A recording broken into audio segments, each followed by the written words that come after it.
forward to more reporting on that out of Shelley's team. She covers corporates for us here at Bloomberg. Let's get a check of what's going on in futures this morning.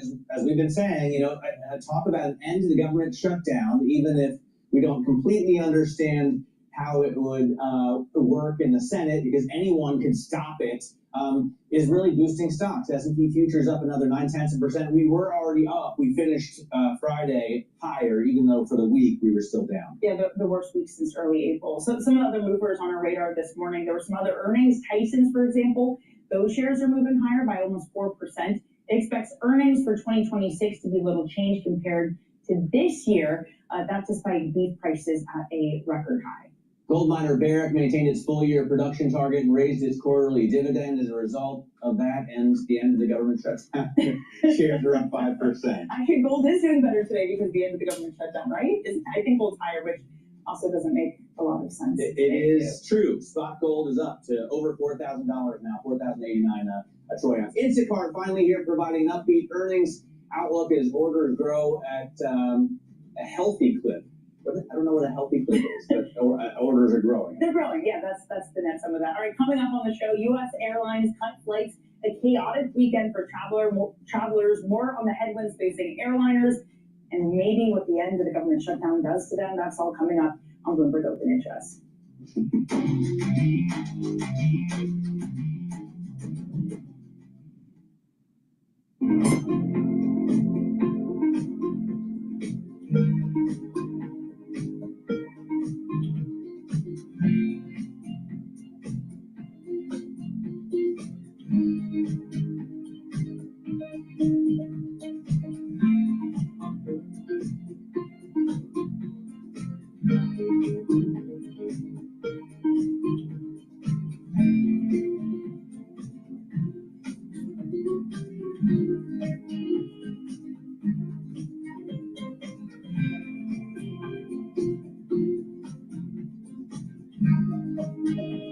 I'm David Weston. Join me each week on Wall Street Week for stories of capitalism from business, markets, economics, tech, and climate. We go on the road for a look at what lies behind the headlines of today and what will likely be the headlines tomorrow. We need more transparency. Oil and gas is still important. They said every citizen should be investing in the market. Accelerate progress in all fields of science. Watch Wall Street Week right here on Bloomberg. More than what you need to know, it's what you need to think about. I'm Alex Rodriguez. And I'm Jason Kelly. And we're back in another season of The Deal, with athletes and entrepreneurs who are changing the game on and off the field. Jerry Jones. 1-1 is 3 in sports, not 2. And it's because that 3 is imagination. That 3 is putting yourself in a way, having yourself hit the home run. Erica Ayers-Badon. I'm a high energy board member. I'm very passionate. I have a lot of opinions. Up in our zone. I want to light fires in people's lives. That is still one of my core mandates for all of my businesses. Justin Tuck. I tell all of my friends that play in leagues now, make these relationships now while you're hot. Don't wait till you're like your 12th year in and you're just hanging on. Stay tuned. You won't want to miss it.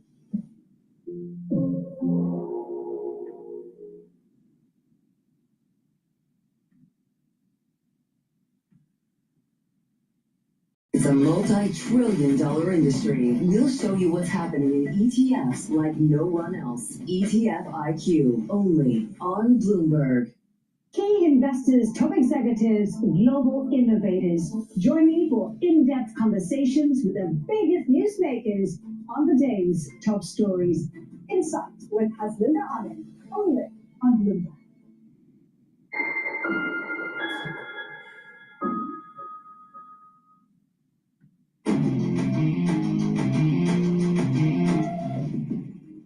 Getting out of high interest, look what's making headlines around the world. Former French President Nicolas Sarkozy will be released from jail after serving 20 days of his 5-year sentence linked to an alleged campaign funding from Muammar Gaddafi's regime. A Paris court approved his release while he appeals the conviction and ordered that he remain in France. Sarkozy, who was held in solitary confinement, called his time behind bars a nightmare. The 70-year-old maintains his innocence with appeal hearings expected next year. Citadel is launching a new stock picking unit in London as it expands its European footprint. The division will take larger, longer-term stakes in European companies, marking a shift from Citadel's faster trading style. The move comes as multi-manager hedge funds like Citadel race to put record inflows of capital to work. And heavy snow in Chicago is adding to nationwide travel chaos as the government's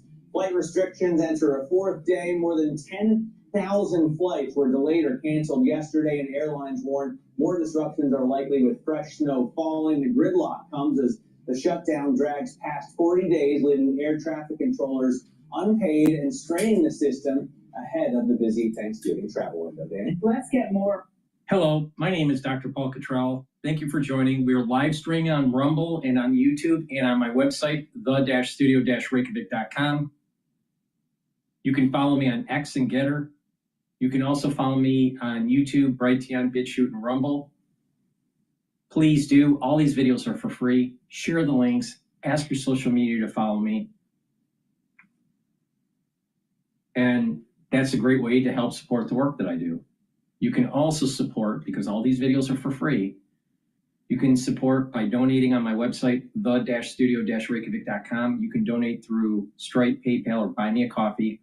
You can also be a paid member to my Patreon and Substack channel. You can also follow me on TikTok. There's lots of modalities to consume the content that I have. So please subscribe. And if you would like to help support, please donate. You can also get great products from my store, the-studio-reykjavik.com.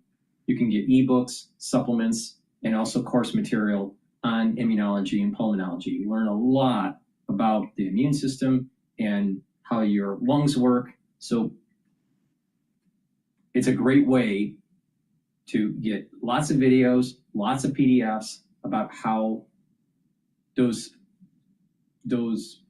systems work.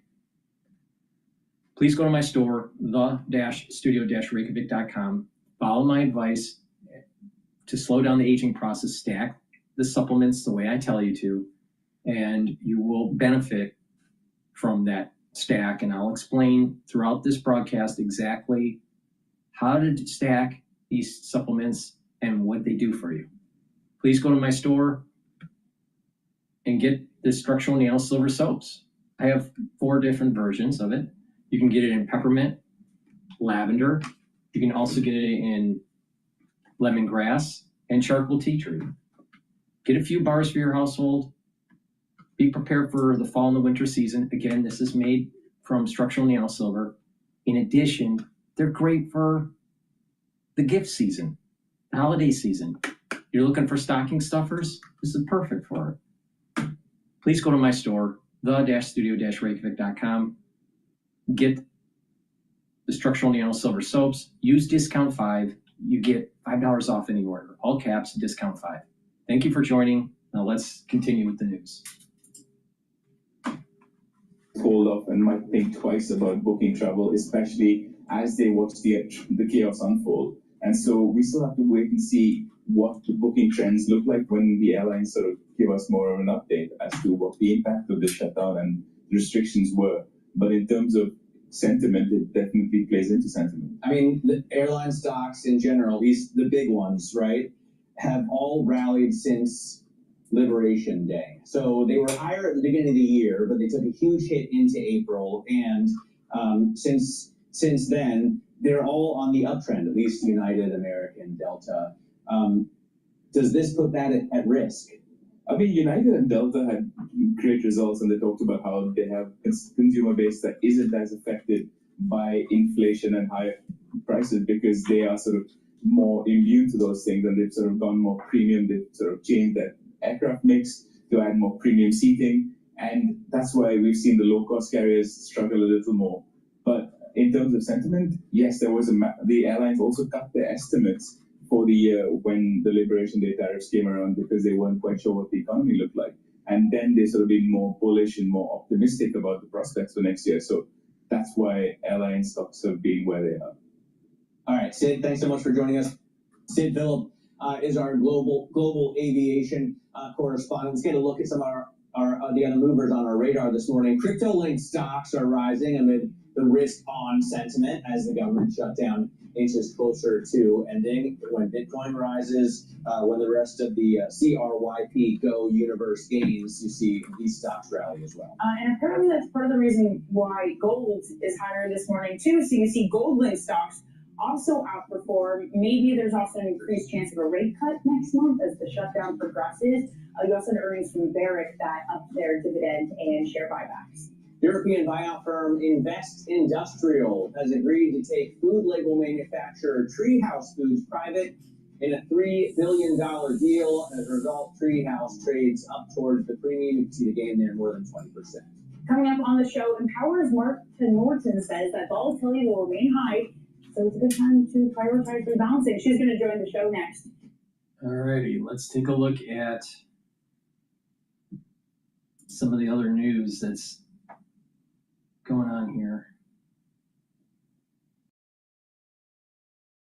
All right, let's listen to CNBC here.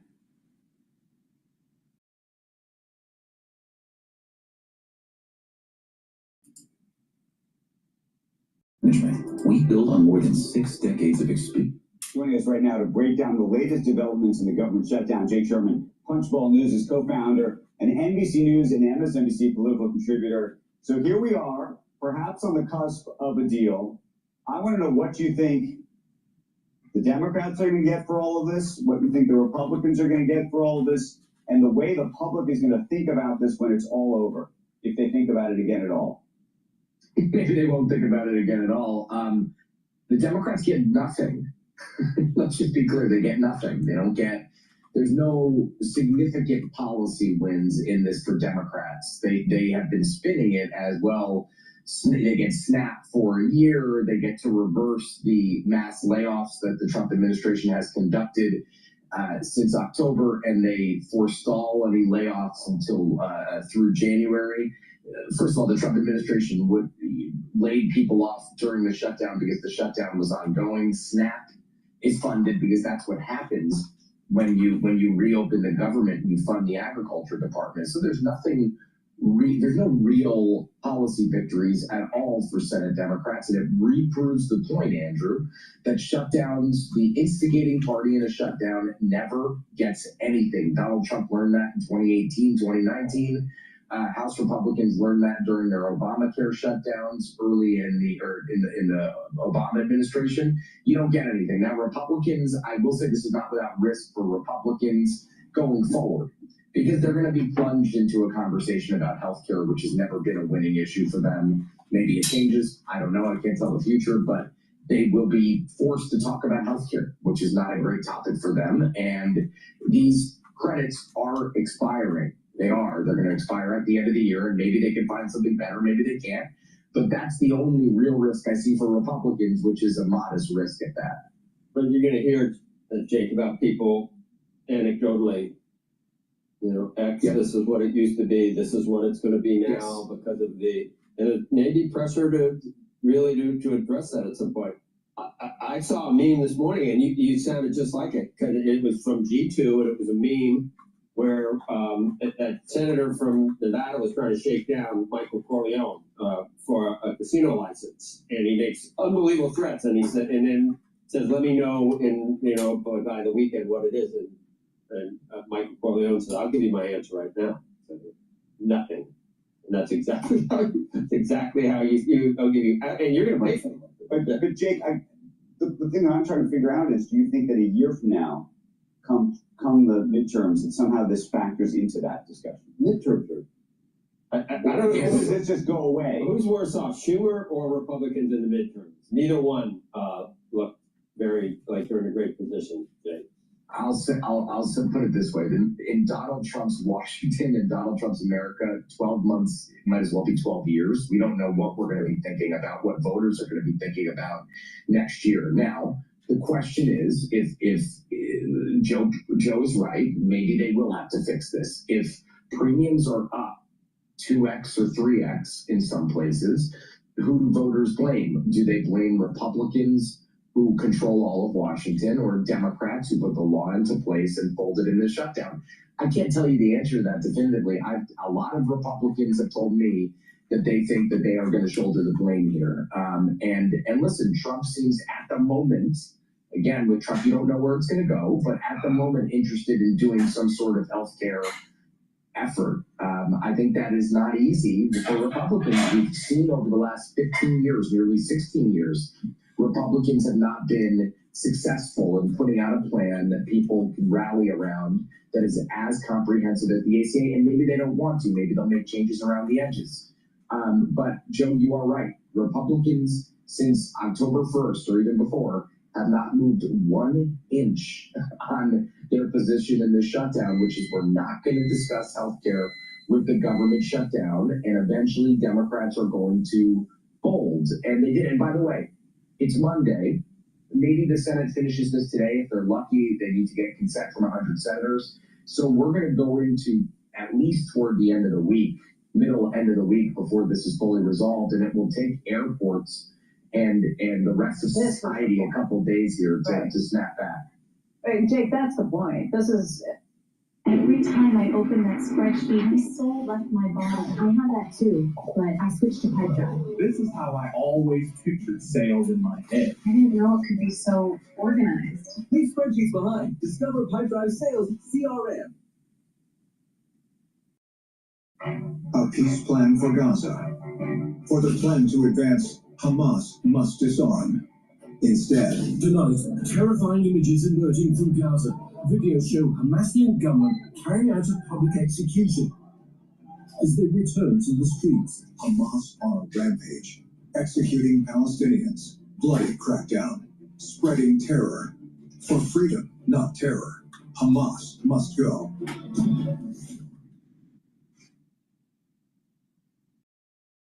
Hey, Jake, that's the point. This is kind of a forced protest that they have put on all of these government workers, on all of these Wasn't that odd, really strange on CNBC?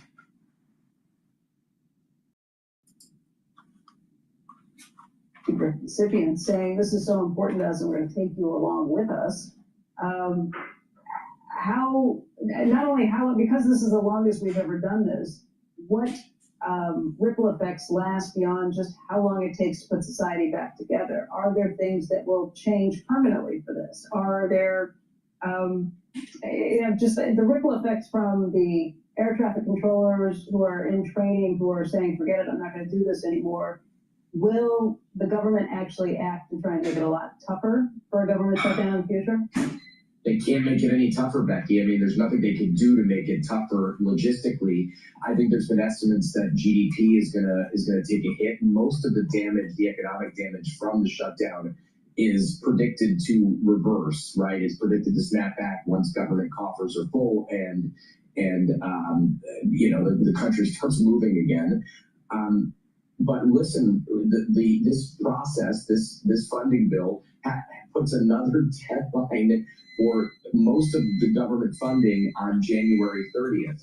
So Congress will have just over 2 months to fund the rest of the government on a long-term basis. Right now, what they're basically doing is they're funding agriculture, military construction, and veterans affairs, and the legislative branch through the fiscal year.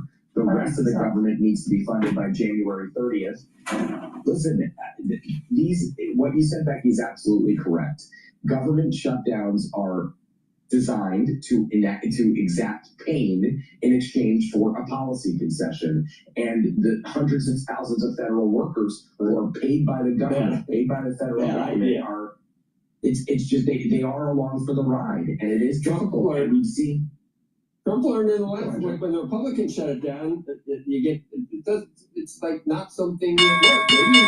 Maybe it won't happen anymore. Can I ask you? I heard that there were many more senators they could have counted on, but like Senator Shaheen's not running for re-election. I think there's another senator that's not running for. So there's certain senators that don't have political.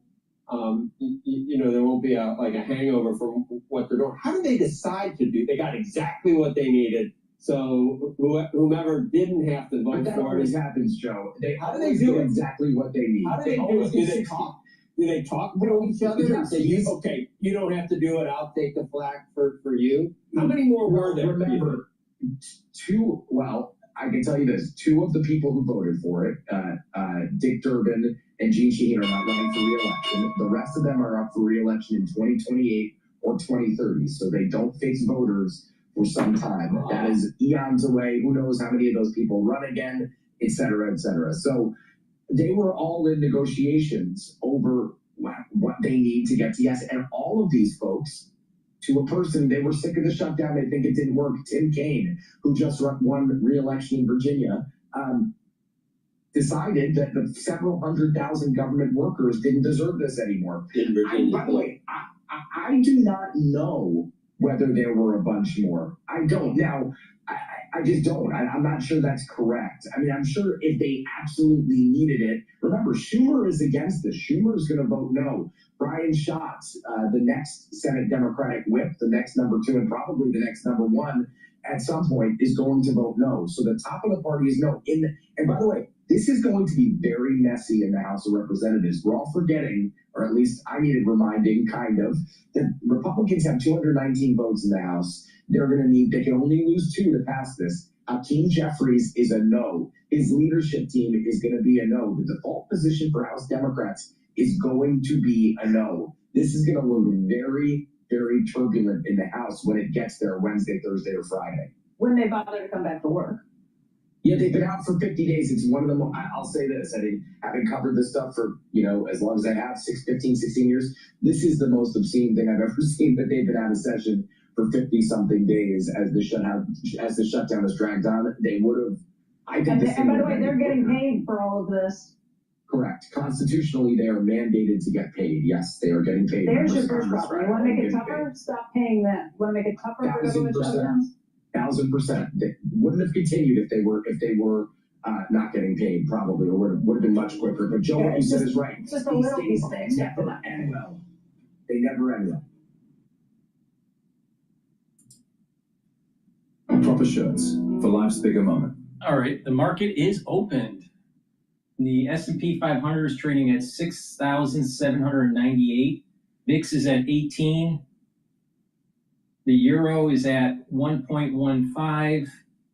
Oil is trading below $60 a barrel. BITO is trading at 16.62. Japanese yen is trading at 154.09, and natural gas is trading at 4.29. In terms of the equity market, the S&P 500, the resistance level right now is still at 6,800.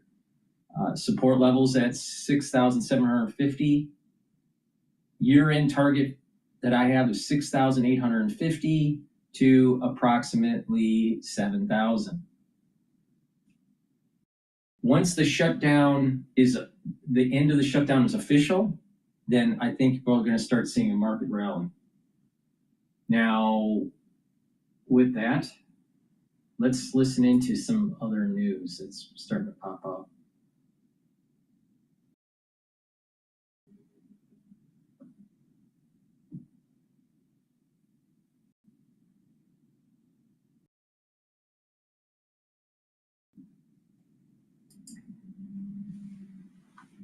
Well, joining me now for a packed hour, we have Wall Street Journal editorial board member Alicia Finley, The Fixer host on Fox, Marcus Lemonis, NYC councilwoman and immigrant from the Soviet Union, Ina Vernikov, and United Refining Company chairman and CEO, as well as Red Apple Group chairman and CEO, John Katsimatidis. Great to see you all. Thank you for being here. Ina, first to you. Your family came to escape Marxism. Now you're living in a capitalist city that has a Marxist mayor. How does that make you feel? Oh, it's absolutely devastating. Families like mine escaped socialism and communism. The former Soviet Union was a communist country, and we fled here in the 80s and the 90s for capitalism, for the free market economy, for the American dream. This is the country, this is the place where our parents taught us, if you work hard, you could be anything you want to be, and that's exactly what happened. We came here, we didn't speak English, and we had to get accustomed to a new country, to a new life, to a new language. We became doctors, we became lawyers. I'm a member of the government in the largest city in the world, and the idea that everything that we escaped is coming here is absolutely unbelievable. We should mention, by the way, that you're in a very rare conservative enclave, or at least more conservative than most of New York, where a lot of former residents of the Soviet Union live. So that reflects your opinion, and I assume the people that live in your community as well. Oh, my constituents are absolutely devastated. We all feel the same way about this.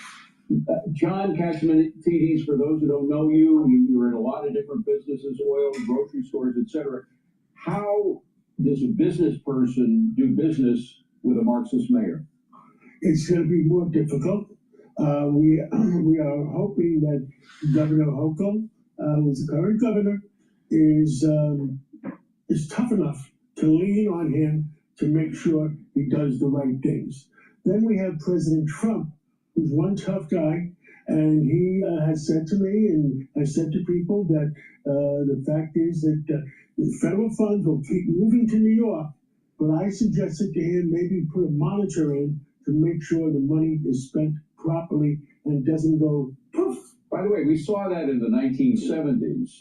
There was the Mack Commission, a commission that monitored very closely the budgets as New York was essentially going bankrupt. Is it a similar thing that you want to impose now? Well, I told President Trump, I said to him, my recommendation is to let the people of the city of New York and the state of New York should not suffer. It's to make sure the money is spent properly is a proper situation. And the money should keep flowing, but you should have somebody in there that you trust to oversee it.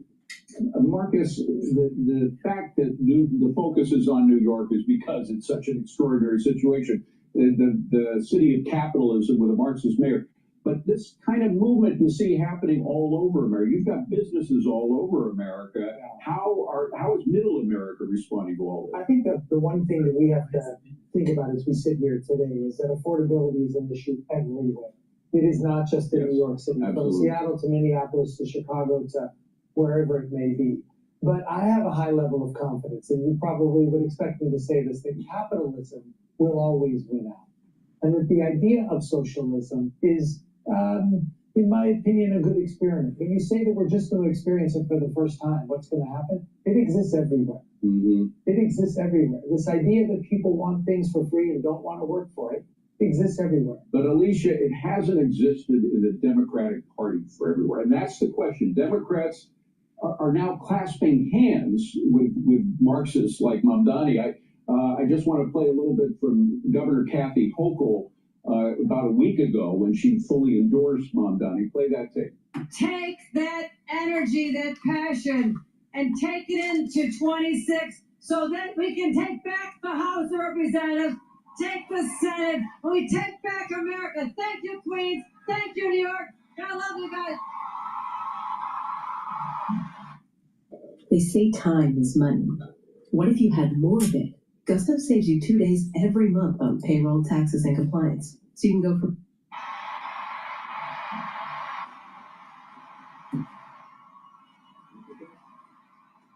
There was the shot there, the hands raised in the air. So has socialism now become a platform of the Democrat Party? Well, I think the party is moving in that direction, but you have to actually look at some other places in the country where it's moving in the opposite direction. I would point to San Francisco, where you have Mayor Daniel Lurie, who has struck a decidedly different tone, has positioned himself more as a moderate and is trying to tackle the city's problems, homelessness, the cost of living, and has actually tried to welcome businesses, suggested lowering tax rates. And you look out in LA and you have Mayor Karen Bass, who has been an abject failure. But it looks like the city is actually moving in the opposite direction and may elect a reformer. Austin Buechner, former LA superintendent, LA Unified superintendent, a very pro-business background, is mounting a formidable challenge. So what you see is in many cities around the country, when they swing left, they tend to swing back right. And so I think, and you also saw, by the way, on the New Jersey and Virginia races, they elected moderate Democrats, at least gun prices campaigned as moderate. And in fact, we've seen it not only in cities in America, but we've seen it in countries too. I mean, Bernie Sanders is always talking about how he'd like to be like Sweden socialism. Well, the Swedish socialists were on the run recently because the fact that their system wasn't working out so well. They haven't veered all the way to the conservative side, but they've certainly dropped a lot of their socialism. Well, that's right. They privatized a number of businesses, deregulated their telecom sector, reduced their tax rates. They are still very high. And they, oh, by the way, they've also have vouchers, private school vouchers. They, in some ways, they're actually more of a market system than the U.S. is. Although I got to tell you, I did the homework, and the highest tax rate in Sweden is now equal to living in New York or California paying taxes, 52% if you add it all in. So it's, we are becoming more socialist as the socialists are becoming less so. Well, America's Democrat socialists want to take the failed practice of public housing to new extremes, even calling for a complete government takeover of private housing in America, and they want to do the same with medicine. Watch. Presidents Ronald Reagan and FDR represented different parties, but both recognized that government safety nets could suffocate our free market if they grew too big. In the State of the Union address in 1935, FDR said, quote, "Continued dependence upon relief induces a spiritual and moral disintegration, fundamentally destructive to the national fiber." Ronald Reagan put it more simply. Government is not the solution to our problem. Government is the problem.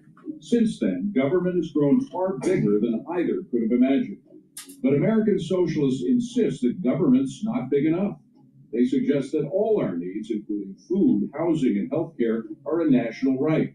The socialist and ex-mayor of New York has even suggested a government takeover of private housing. We'll have to go beyond the market. We won't decommodify housing overnight, but we know what we have to do. Decommodify is Marxist newspeak for removing the tradable value of an asset. But do American homeowners really want to see their single most important asset lose its value? As for public housing, whether in the South Bronx or Chicago, most of those experiments have ended as filthy, crime-ridden failures. Socialized medicine isn't much different. Even Bernie Sanders now admits that Obamacare hasn't fixed healthcare. Remember, right now, our healthcare system is broken. Ronald Reagan would remind Bernie that Obamacare and fully socialized healthcare systems are broken because there's too much government, not too little. Both major political parties used to agree that what made this country the most prosperous in the world was our free market, not socialism. John, what we were hearing from Mamdani is full-blown Marxism. To use a word like decommodify housing means to take the value of a $50 trillion private asset, that's the amount of money Americans have in their homes, and give it to the government. This is dangerous stuff. Well, we have in New York City, we have what you call the NYCHA housing. And guess what? It was built by government money. People moved in. Guess what's going on? Nobody pays the rent. And nobody's getting evicted. So it doesn't work. NYCHA housing doesn't work. It's some people are paying the rent. Most of them are not paying the rent. So what happened? If you compare Florida to New York, right now Florida has 23,700,000 people. New York is down. We're going to get into that. Million. We're going to get into all those details in a moment. But Marcus, the fact is, despite the fact there's an affordability crisis, I believe, particularly among young people in America right now, you do have some progress being made right now. You look at household income, for example, since Donald Trump came into office, and it is going up. The household income is going up above the rate of inflation. You also have the interesting situation that while Mamdani really campaigned on the idea of higher taxes, that's the only way he's going to pay for all of his extra billions of dollars of programs. New York voters, when they were asked about the question, do you like taxes? 60% of them said taxes actually hurt the economy. So there are all these contradictions in people's views right now. I think you did an outstanding job of tapping into how people are feeling today. Yes. They didn't want a solution. They just wanted to know they were being acknowledged. When you look at New York City or any other major city, commerce is ultimately what determines the prosperity. And if people don't want to be in the environment, they don't want to work here, they don't want to visit here, there's going to be less folks coming here, less jobs. And what we think looks like socialism today is going to turn into devastation. I don't believe that's going to happen. Alicia, spreading it beyond New York, California just is pushing this new wealth tax.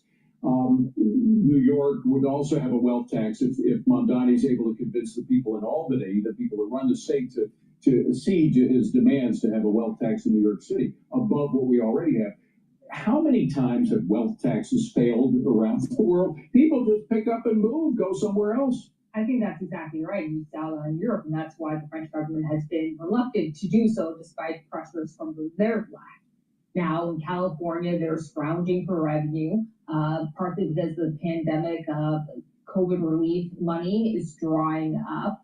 The income tax does generate revenue, but that could be also a problem if you have a market downturn. So hence, they were looking for a wealth tax to essentially confiscate the money. I would also point out that Democrats in Congress, in 2021 proposed what is essentially a wealth tax, and that is a mark-to-mark tax on capital gains, so unrealized income. Now, I would not discount that as a possibility if Democrats gain control of Congress and the White House in 2028. I believe we have a sound from Senator Blumenthal that I'd like to play, because there is so much spending going on, not just on the local level, but already on the federal level, particularly with regard to Obamacare. Here's Senator Blumenthal. Roll. When the Affordable Care Act was passed, health care was a lot less costly than it is now, and insurance rates were a lot lower. So these healthcare tax credits are necessary in light of healthcare inflation to make it affordable. You know, it looks like Obamacare is becoming socialized medicine. How did socialized medicine work where you came from? Oh, terrible. It didn't. There were lines to the doctor. The doctor would use one set of instruments. The quality of healthcare was terrible. And it just doesn't work. It didn't work in the Soviet Union. It doesn't work in any other country. Right. By the way, my wife had a stroke in London. Thankfully, she's okay, but we had to spend a month in British healthcare. Same in British healthcare. They were very nice people, but they were broke. They were not very nice people. They said, okay, probably not, but in London, they were good people, but they couldn't. The nurses had these little pocket screwdrivers with them wherever they went because all the equipment was breaking down. They didn't have the right medicine. People were dying of MRSAs all around. And no anesthesia. No. Oh, God. All right. Thank you, folks. Stick around. Don't go away. All right. What does it take to lead? If you don't protect capitalism, if you don't protect your constitutional freedoms, you're going to lose them. You have to be an engaged citizen. And unfortunately, we have a lot of people out there that have been dumbified because of TikTok and X and these social media platforms that has produced individuals that have very short attention span. They're not doing the proper investigation on the problems at hand in the society and understanding that if we don't protect our constitutional freedoms, we will lose them. Please go to my store, the-studio-reykjavik.com, and get the cleanse. The cleanse or the Max 35 will help to boost up your innate immune system. How? You take a teaspoon a day, swish it in your mouth, you gargle about 20 seconds and then swallow it. What that will do is improve the health of your oral cavity and your oropharynx, maintain your mucosal barrier, and help the health of the epithelial cells in your oropharynx. Super important. Now, I've been taking this as part of my protocol for over 5.5 years. Take a teaspoon a day, every day. If someone around you, or if you are not feeling well, take a tablespoon or 2 a day until everything's all clear, and then go back to your maintenance dose. And take it every day. Slow down the aging process by boosting up your innate immune system. Also, go to my store, the-studio-reykjavik.com, and get the ubiquinol. Ubiquinol is the most bioavailable form of CoQ10 that you can purchase. You can't buy anything better than this ubiquinol in terms of CoQ10. There's nothing out there. The best that you can purchase is on my store, the-studio-reykjavik.com. Now, by soaking up free radicals, you're reducing stress in the cell, improving your tissues, improving your organ systems, but also you're improving your mitochondria in the cell and boosting up energy levels so you have more ATP. And ubiquinol will help to protect your neurons. Super important. So if you're taking CoQ10 and it's not ubiquinol, you aren't protecting your neurons as effectively. Please go to my store, get this ubiquinol. It's the most bioavailable form of CoQ10 that you can purchase. Make sure that you use discount 5 and you get $5 off any order.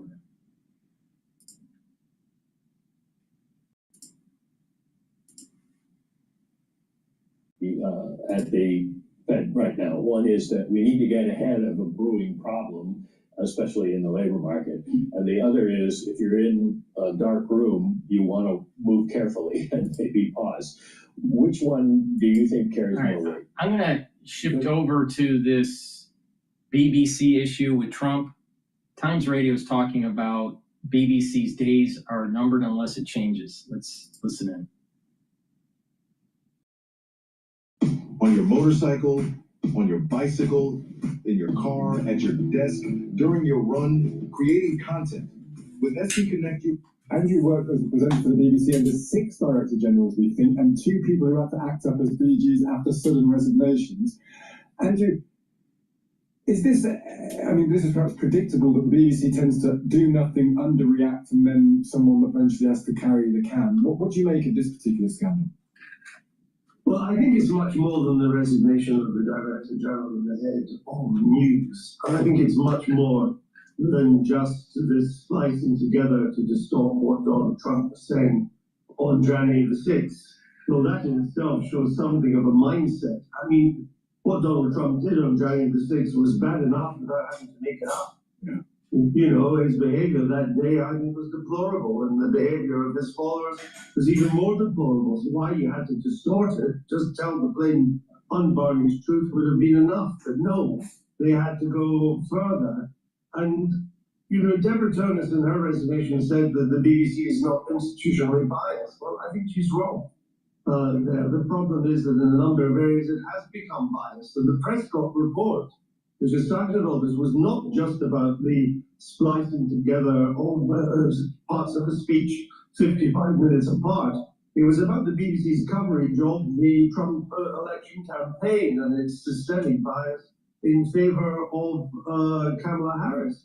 It was about the coverage of Gaza and of Israel, and particularly of BBC Arabic, which seems sometimes to be a voice of Hamas. It was about its coverage of transgender issues, which is a very good column by a left-wing columnist in the Times today, how bad that has been. So it's across the piece, and it doesn't all disappear just because the DG and the head of news has gone. Then what's going to be done to stop this from happening again? What's going to be done to change the mindset that has given us this? Because if it isn't changed, the days of the BBC will be numbered. But has it not always been that? I'm interested in, you've got a long experience of the BBC, as you were saying. Has it not always been thus, though? University-educated, left-leaning, North London liberals have always populated the BBC, certainly as long as I can remember. That's going to create a certain groupthink anyway. Is it worse now than it's been before? Yes, I think so. The BBC has always lent a little bit left. I think that's true. But it also was populated by journalists who by and large left their views at the studio door and went out of their way to be as impartial as they could at presenting the news. And that's what built its global reputation over time. I think, though, with the rise of identity politics, with culture politics, excuse me, that's the dog disagreeing with me there, that she gets very worked up about the BBC. Iris, please be quiet, this is embarrassing. Thank you.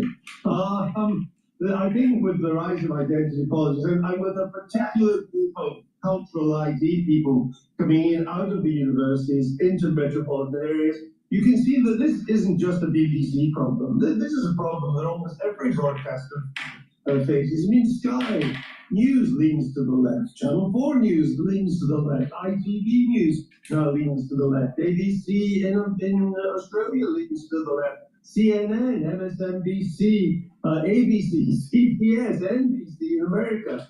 They all do that. The difference in what makes it so important for the BBC to get its impartiality right is that if I don't like what Sky News is saying, I just don't watch it. And that harms its economic model But we all have to pay for the BBC whether we watch it or not. And that really puts an onus on the BBC to make impartiality its whole modus operandi, the most important thing above anything else that it does. And the economics of this is so interesting because the license fee guarantees them £3 billion a year or whatever it is. It's a regular income that is not dependent on commercial performance. It's just guaranteed by law. And therefore it's very questionable, and you wouldn't invent it if you created it now, and it's an anachronism. It's based on the old licensing laws. It's 100 years old, based on a completely different set of technologies that have been utterly superseded in the intervening century. So is the answer just to get rid of the license fee and make the BBC sink or swim in the commercial waters, or actually would we lose something really important if we lost that? Well, the license fee was invented when Lennon was in the Kremlin. Think about it. The license fee was introduced when Lenin was in the Kremlin. That's when Warren Harding was the president of the United States, and Lenin was rolling out his new economic plan to replace Stalinism. What he thought would replace Stalinism, of course, Stalin came back, took over from him. So it's a long while ago, and it's quite difficult to see this model survive. I mean, I think the license fee is anti-progressive. It doesn't matter what your net worth or your salary is, we all have to pay the same amount.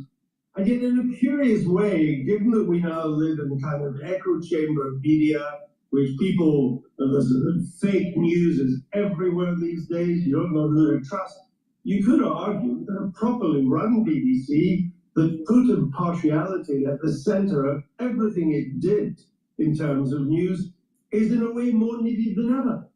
But if the general view is that you lean left, particularly on cultural issues, and you don't represent other opinions nearly as much, particularly in a number of subjects that the press report highlights, then you're in danger of losing that reputation for impartiality and for trusted news. And more people say to me, they don't trust the BBC anymore. And if they don't trust the BBC anymore, it has no future. So it is curious that the media environment has never been more challenging, never more difficult for something like the BBC. And yet you could argue it would be nice to have one at least semi-publicly funded organization whose whole purpose was to report the news as impartially as it could. Andrew, can I ask you, it's a bit of an existential. Proper shirts for life's bigger moments. Nervous about your big interview? Our non-iron tech keeps you looking sharp. Delivering the pitch of your career? Don't sweat it in our breathable cotton. Ready? Andrew, can I ask you, it's a bit of an existential question, I suppose, and it's definitely a step back one. Do you think part of the issue here, part of what we're talking about here, is that there is a bit of a culture in the workplace now, and we've actually talked about this in the civil service and in the public sector more broadly, which is that everybody has to feel that their views are justified. Everybody's justified in having their own personal opinion on something, even in the workplace, and that it becomes quite difficult for disagreement or conflict or pushback. And actually in news, that's one of the most important elements to making sure that you can make sure that you're not biased, because you have different people saying different things and you come out hopefully roundly in the right place. Do you think culture is part of this issue for the BBC? I think it is a cultural issue in the young people coming out of university these days who gravitate towards metropolitan-based organizations like the BBC are all coming with broadly the same mindsets, the same mindset that they've been given in university. And diversity is the great cry of the progressive. The one thing where there is very little diversity these days in a place like the BBC is diversity of opinion. How do you fix that then? Because if you're you've asked more and more people, governments have over the years to go to university. How do we fix that? You have to be much more Catholic. That's with a small c, much more Catholic in your hiring practices. You've got to go out of your way to get more working kids from working class backgrounds, more kids from provincial backgrounds, more kids from non-Oxbridge. Everything that he is saying has been written down in 1951 by William F. Buckley. And he was stating on how Yale and other institutions of higher learning in the United States was pushing collectivism, anti-religious rhetoric, either in an agnostic lens or in an atheist lens, and pushing socialism and not capitalism, not free markets, not individualism. And here, fast forward from 1951 to 2025, and we're living exactly what William F. Buckley Jr. was saying it was a big problem in the United States. Colleges, and you've got to look for a diversity of opinion, because then it is the diversity of opinion that gives you the creativity, the creative engine to do good news. And part of the problem, I think when people like the outgoing head of BBC News says that the BBC isn't institutionally biased, is because she's actually part of that bias. She doesn't see it. She shares all the general progressive left-wing assumptions of 95% of everybody else in the BBC newsroom. So quite often when they put stuff out, they don't even know that they're being biased. They say, well, everybody thinks that. How could you challenge that? Well, there is no other point of view than our reasonable, well-thought-out point of view. And that comes from a lack of diversity. Is there a danger that they're kind of neither fish nor fowl? It always strikes me that the BBC, if it's going to get its license fee guaranteed, it shouldn't engage. I mean, the biggest newspaper in Great Britain is the BBC website. It engages in, and the social media presence is huge. It engages in clickbait. It tries to do, it tries to get most read articles. It tries to operate in a media landscape which is often a drive to the bottom. We all live in it. We all have to try and battle against that. We're all part of that, the commercial media landscape. But it both has a guaranteed income, which carries with it all sorts of concomitant responsibilities, but it also gets its hands dirty in trying to live in a world of hyper-partisan and social media. So in some ways, it has the worst of both worlds. It can't possibly fulfill its obligations, and it's sort of scrapping in the muck with the rest of us. The BBC tries to do too much. That's the problem. And it, despite the vast sum of money it gets from the license fee, plus the other £1 billion, more than £1 billion these days from its commercial operations, it doesn't have the money to do everything these days. And it needs now to concentrate on what makes a public service broadcaster special. There are two things. One is impartial news, and the other is drama that speaks to our condition, to our history, to our current condition, to the country that we are. And in both these areas, I think the BBC is in some trouble. The impartiality issue is now huge, and that's come to a head. And so it's lost a bit of what made BBC News special. And on drama, well, the American streamers are producing just as much high-quality British drama as the BBC these days. In fact, in some cases, it's even better. Everything from Adolescence to Slow Horses to Down Cemetery Road, which is currently going on. So what is it that justifies the BBC still having this special, not anti-progressive funding mechanism? Can it really go on? I mean, I was listening this morning to some of the coverage on the Today program, which is the flagship BBC. How dare you? But only for the purposes You of missed us, Times Andrew. Radio to do proper research. So that was all. And the line they were pushing this morning is it was all a right-wing coup. It was all an internal right-wing coup. Well, I mean, sometimes they just can't help themselves, can they? And the idea you would even attempt to mount a right-wing coup of the BBC with a Labour government in power with a massive majority just beggars belief. And it means that they just don't want to face up to the real problems. And people have been telling them this for a long while. I mean, the Prescott report came out of frustration that not enough was being done to identify this, that nothing was being done about BBC Arabic, that the American coverage had become unreliable and viscerally anti-Trump. And I think in the end, people just thought, well, we're going to leak this and get this into the public domain and see what happens.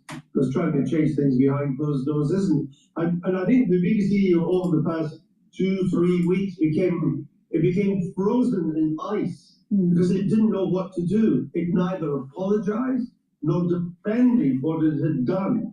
And indeed, the Director General seemed to go AWOL He seemed to go missing in action, and has only now surfaced to resign. And so I think all in all, it was a huge institutional failure. I think they're very lucky that in power at the moment, because I don't see a Labour government letting the BBC go to the wall. I think the Labour government regards the BBC as a bulwark, a balance against what it still sees as a kind of right-wing Fleet Street press. So I think to that extent they're lucky. But the BBC could well be an election issue at the next election, with both the Conservatives and Reform deeply hostile to it. And that's not a comfortable position for a public service broadcaster to be. To be an electoral football undermines its very purpose. I've been reading, I finished reading the God and Man at Yale by William F. Buckley. I think the subtitle is Superstitions of Academic Freedom. It goes in detail about the psychology department, the sociology department, the history department, the economic department, the interplay between the faculty and the students, the interplay between the alumni and the overseers and the president. And the bottom line is this. He wrote the book in 1951. The bottom line is this. You have higher institutions teaching out of books in economics that literally are promoting socialism and trying to demonize capitalism. And you have professors that are pontificating their socialistic perspectives. Now, in the sociology departments, they're pushing oppressor and oppressed, the demonization of religion. You know, this whole idea that everybody's opinion is of equal value because of relativism, because of postmodernism in philosophy. Well, no, not everybody's opinion is valid. Everybody can have an opinion. You can have your rhetoric of your opinion, but that doesn't mean you're right. And this is where schools should be designed, where you see the dialectic of this, instead of one side trying to demonize the other and not allow for continued discussion on the opposite perspective. There's too many professors that are socialistic, communistic, collective, and not enough individualistic perspectives. There is a metastasizing negative rubric that's coming out of schools that are making students socialistic and not individuals. Now you add in individuals getting higher education, especially from elite institutions, and they can't get jobs, or they're not as prosperous as they thought they were because they came from an elite institution, because they got a degree in something that the job market doesn't want. And they get all upset. And they get angry, and they start to organize, and they start pushing this socialistic agenda. So I think it's really important to realize that this isn't a modern phenomenon. This was starting to take hold in elite institutions all the way back in 1950. Now you got to remember, we win the war in 46, World War II, and fast forward 4 years. And Buckley is saying that at Yale, and the same thing was happening at Harvard, these institutions were really pushing socialism. Now, look at what happened right after World War II in the UK. They oust Churchill, and they're pushing this socialistic agenda. Now, what was spearheading that was this political economy, or political economics, through Keynes. Keynes kept on promoting, well, you can just spend more money, print more money. Government can spend more money, print more money, and therefore you will get out of your doldrums. But he also said that you have to tax. So you intervene in crises, and not every recession is a crisis, but unfortunately, politicians think every recession is a crisis. So what happened was that there was a slippery slope, and they kept on overusing Keynes's recommendations or prescription. Keynes basically said this: you have a crisis, a real crisis, print more money. Have the banks intervene. Have fiscal policy. But after the crisis is over, because you've overspent, you have to tax. So the politicians say, okay, any crisis, use Keynes' philosophy in intervention. And once the crisis is over, don't tax. Because if you tax, you may lose at the polls. So they didn't follow what Keynes was saying. It's like a heroin addict trying to get off of heroin, but they have to go. They have to go to the methadone clinic. All right, but they just keep on going. Right? They never literally get off of their addiction. They just keep on going. That's what society is with Keynesianism. And Keynesianism, or the Keynesians, weren't even Keynes. They were something else. They were like a neo-Keynes. A neo-Keynes. But the point here is this. During that time period of coming out of World War II, there's a big push for socialism through Keynes and the overuse of interventions in the market. Hayek kept on saying, wait a minute here. If you keep on doing that, you're going to go it's the road to serfdom. You're going to be poor. Now, if Keynes looked at what individuals were using, or they were used, let me rephrase it. If Keynes was still alive and watched how politicians actually used his policies, he would be appalled. Because they're literally creating systemic risk.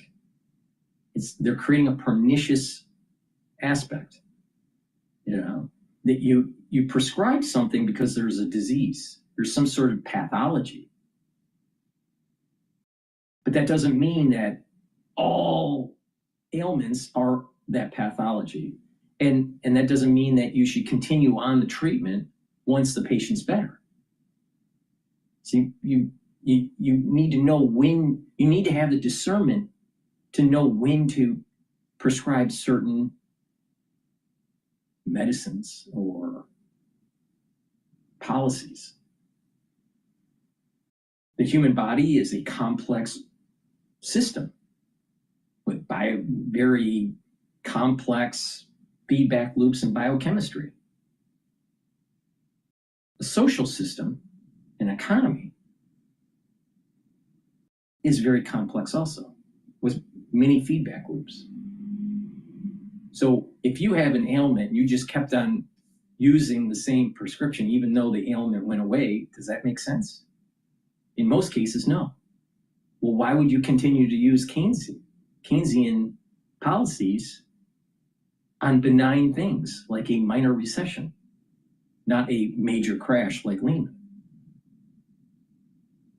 So that's the economic point where they kept on pushing, well, you can just engineer the economy, even though debt kept on going up. Then the demonization of religion, where you lose some ethics and some virtue, and pushing this agnostic, atheist perspective. Now, atheism, especially if you listen to Hitchens, is persuasive. And you have to, work that out. There's aspects to religion, organized religion, that may seem that it's contrived and not true. And the atheists try to explain that these negative aspects of religion hamper society, but also there is a cohesion in the society when there is some sort of grounding with religion. When you look at a society that doesn't have it's not grounded by a religious system that's middle of the road, then you start to have a society that starts to devolve. Now, if it's ultra religious, you have a society that is tyrannical. If you have on the other side of the spectrum no religion, atheism or agnostic, then you will have a society that is devolving also. This is the reason why I keep on saying God, country, and family, because religion is a major pillar to having social cohesion. But if you only have religion and you don't have an affinity to your country, you still have problems. If you only have religion and you don't have an affinity to family, that's also a problem. If you're only going to be a monk, and live in a monastery, that's not going to help the society. So this is the reason why it's so important to have God, country, and family as the pillars. So when the atheists say, well, you don't need religion, you can get virtue, and you can get to a Nash equilibrium just by the natural emergence of good behavior will create an environment where the society is productive. Well, the empirical evidence doesn't show that. The empirical evidence shows that in a society that keeps on growing, like in a metropolis, if you do not have a certain level of grounding to religion, you have theft. All right? The atheists would say, well, in a small group, you may not need religion, and there is social cohesion and respect of people's properties just naturally. Well, that may be true in a small population. But in a larger population, you start to distrust naturally. The magic number in human construct is about 150. Once your interactions is beyond 150 people, you start to distrust. And then there is the need for rule of law. So the atheists would say, well, you can create rules of law. All right. But the thing is that if you don't feel as though there is a higher power that is looking at you and watching what you're doing, then you will eventually just rationalize, well, if someone's not looking, I can just steal it. If someone's not looking, maybe an individual can kill someone. If someone's not looking, maybe they can, break, some sort of taboo. So having a strong affinity to some sort of religion, but not overboard with orthodoxy, is important. And you have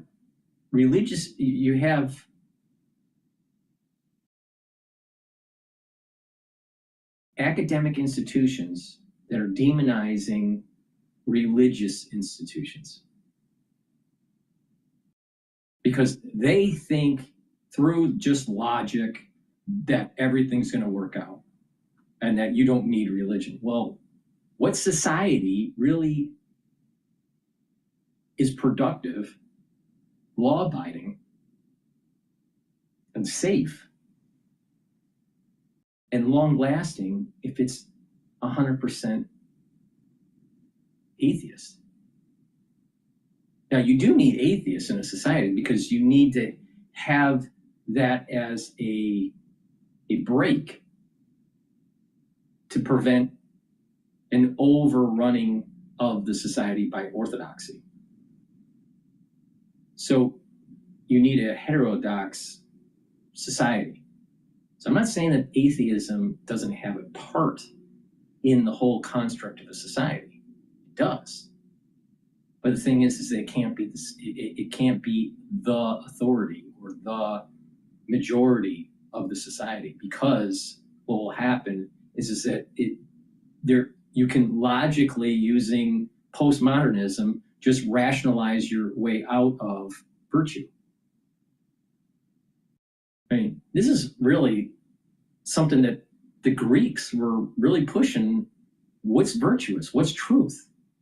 And we don't even think about these things anymore, about what's virtuous, right? And when you start thinking about this virtuous thing, then you start realizing, well, wait a minute here. Elements of virtue go hand in hand with God, country, and family. But when you have an atheistic society or agnostic society, there's a high probability of moving towards the postmodernism where anything goes. And that is not a productive society. That's a society in decline. So getting back to William F. Buckley Jr., when he wrote the book, God and Man at Yale, the superstitions of superstitions of academic freedom.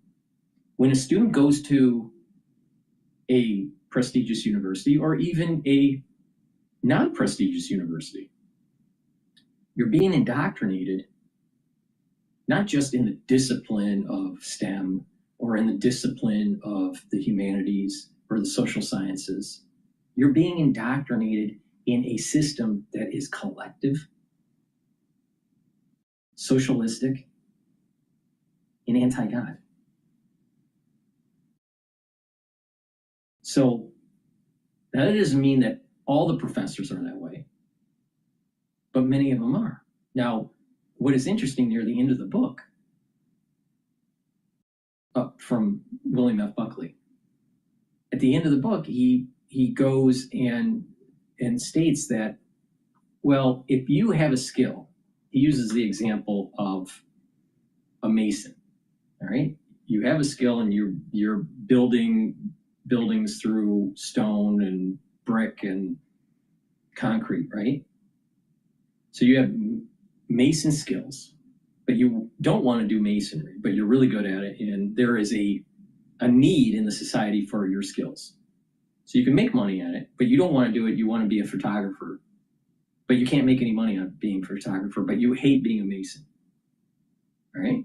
So what do? Well, you can be a photographer and not be a mason and not have money, or you can be a mason and on your spare time be a photographer.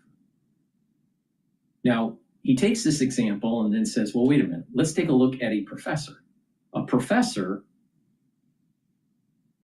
in many institutions, but not all institutions, but many institutions, a professor will have their own research, maybe 40% of their time or 60% of their time is doing research. And the other percentage of the time, the remaining percentage, is teaching. And they may hate teaching. They only want to do research. And this particular person is a psychologist or a sociologist type professor. And they want to do research on gender studies or the oppressing class of the white oppressing class, let's just say. That's the type of research they're doing. And The overseers within the university want someone to explain the interactions of people in this survey course in sociology and not be pushing any particular agenda. But the professor wants to push an oppressor-oppress agenda. But it's the tuition, the private philanthropy to the university, and potentially even public funds that allows for the professor to teach. Now, the professor should realize that if the overseers wants you to teach something that is more middle of the road and not so extreme, so students can make their own decision, then that professor should do it. But the professor goes, well, I need economic freedom. Well, you do have academic freedom. You do have academic freedom because 60% of your time is doing research that is focused on something that is outside of the classroom, that's pushing this type of oppressor-oppressed agenda. The overseers don't want this. But the professors are saying, you need to give us the academic freedom to pontificate in the classroom. Well, wait a minute, your funds were to teach a certain course a certain way. All right. So the academic, they do have academic freedom in the sense that they can do their research because they've been given funds by, let's say, a philanthropist or the government to do a certain research project about something, okay? But that doesn't mean that they have to be pushing that same agenda in the classroom. And this is where the disconnect is coming from. It's just that they are deviating, they're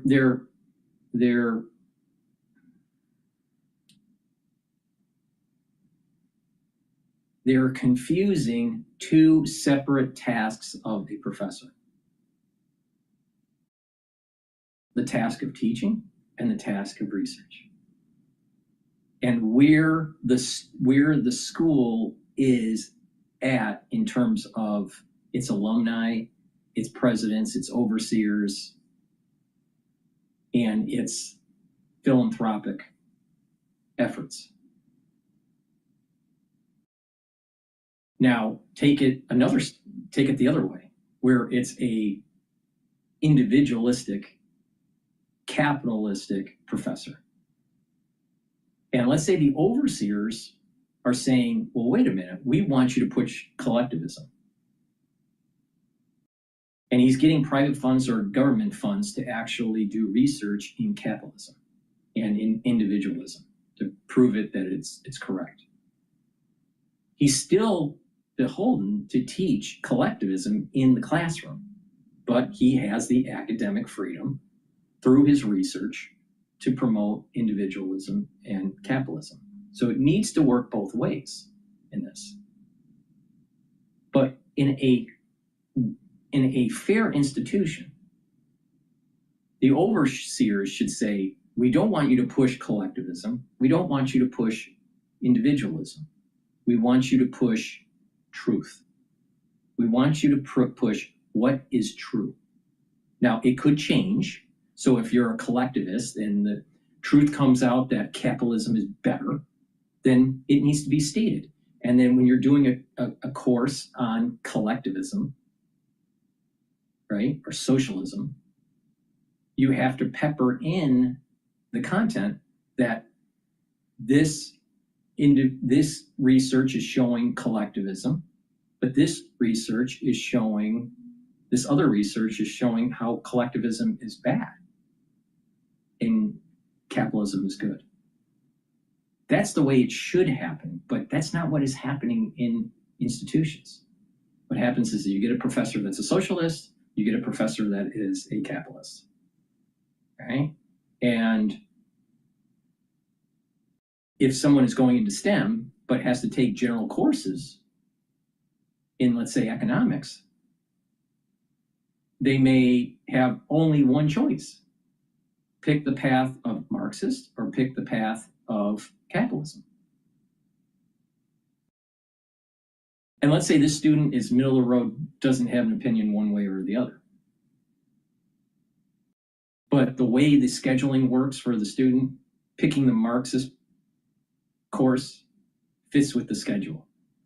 And he or she is being exposed to Marxism, even though they had an equal desire to learn capitalism. And then eventually it's a slippery slope and it starts to decline. So it's important at the survey courses to make sure that there's fair dialectic that's happening. So students can say, well, wait a minute, collectivism can lead to a decline of productivity, less jobs, less innovation, and eventually an economy that is sputtering. Let the student think through it instead of being told a certain perspective. And institutions that are promoting God, country, and family typically are producing a more productive student.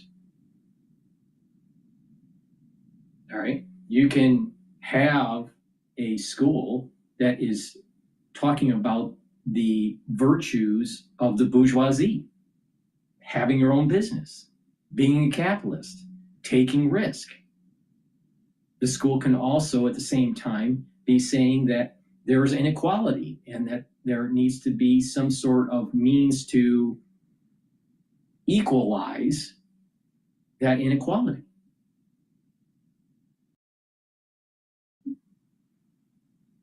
But the thing is that what makes the more productive society? Collectivism or individualism?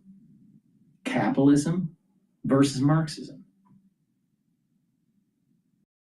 And it's really important. There is an answer to that. If you look at it over a 10-year or 20-year or 30-year period, what societies do better? Capitalistic societies, individualistic societies. Are there inequalities that are created? Yes. Are there inequalities that are created in collectivism? Yes. All you got to do is look at Animal Farm by Orwell. So I think that what William F. Buckley was picking up on in 1951 is the very problem that we have today. And his answer to this was that it's about God. What I will phrase it in modern terms: God, country, and family. If you don't have institutions that are promoting God, country, and family, ethics, virtue, affinity to your society to make it more prosperous, if it's all about conflict and negativity and postmodernism and this idea that everyone's opinion is equally weighted. No, not everyone's opinion is equally weighted. If someone is an individual that is a nihilist and wants to destroy the whole world, should they have the same opinion as someone that is trying to make the world better? If someone is trying to make the world better and this person has access to nuclear weapons, let's say that they are president of the United States, versus a nihilist that's the president of the United States, which one do you feel safer with? Someone that's trying to be more peaceful or someone that's a nihilist? See, not everybody's perspective is equal. Everyone has an opinion, but not every opinion is informed. Now that sounds elitist, but that's reality. It's not really elitism, it's education. It's being an informed citizen.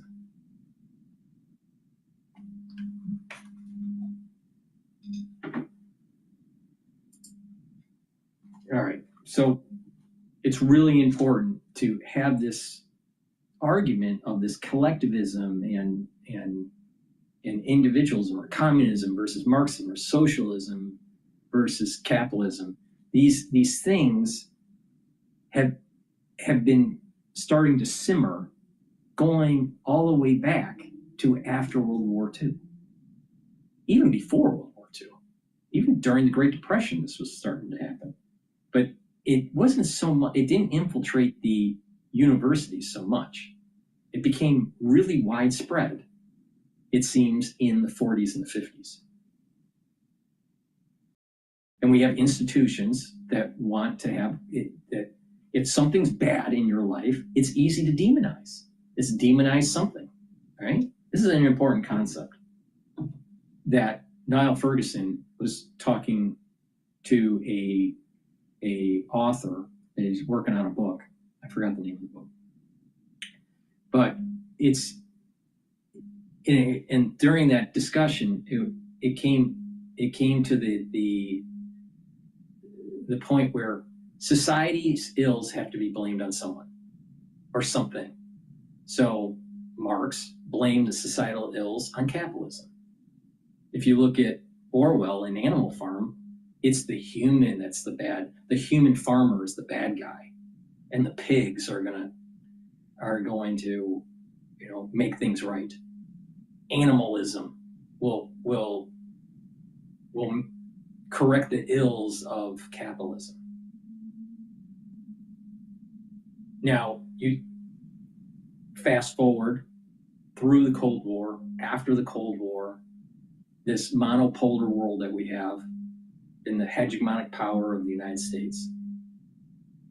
And you have inequality because capitalism is prospering for many people, but there's also income inequality because of this erosion of the dollar and the asset appreciation. And if you're not part of the asset appreciation class, you're going to be missing out. And a big part of society is missing out on that part of it. So, machines outside on the street, it's a street cleaner.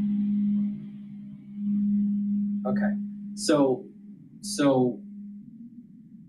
we have individuals that are wanting to blame someone of the ills of this disparity that's happening in society, this power imbalance, especially economically. So take it one step further. It's not just capitalism. It must be the oppressor and an oppressed category, which is a subset. It's a subset of this Marxism. It's a subset. It's actually talking about the dynamic of the animals and the humans in Animal Farm. This oppressor and oppressed. The animals are oppressed. Who's the oppressor? The humans. Okay? But really what it's about is it's capitalism oppressing the people, yet not paying attention to that there are many people that are benefiting from capitalism and society moves forward. Now, so you have institutions pushing for this oppressor oppressed. And it snowballs into certain groups, white males, right? What was, just a few years ago, what was the big thing? The white male is the problem. Too much masculinity, too much, not giving equal rights to women. So there was this feminism, the oppressed, and the oppressor, white males. And then the next snowball effect of this is, well, it's not just women being oppressed, it's also blacks being oppressed. So it's really white privilege and that the oppressed are blacks. Then it snowballs to the next wave to anger the society. Well, it's not just black oppression, it's oppression of all minorities. The oppressed are all minorities, and that it's the majority that's the issue. Now, who's in the majority? Well, the whites. So they've added to the oppressed pool. They started with feminism, then kicked out whites that are feminists, and put them in the put the white women in the oppressor category, maintained feminism, but for minorities. Blacks, other minorities, religious minorities like Islam and Hindu, Indians and Semitic individuals in the Middle East, Middle Eastern, Asian, right? They must be oppressed because of this white class. Now, what happens is that you can't anger your society too much because you don't want it to devolve, right? Because you start to lose your movement. You start to lose your movement in the society when you're blaming so many people about your ills.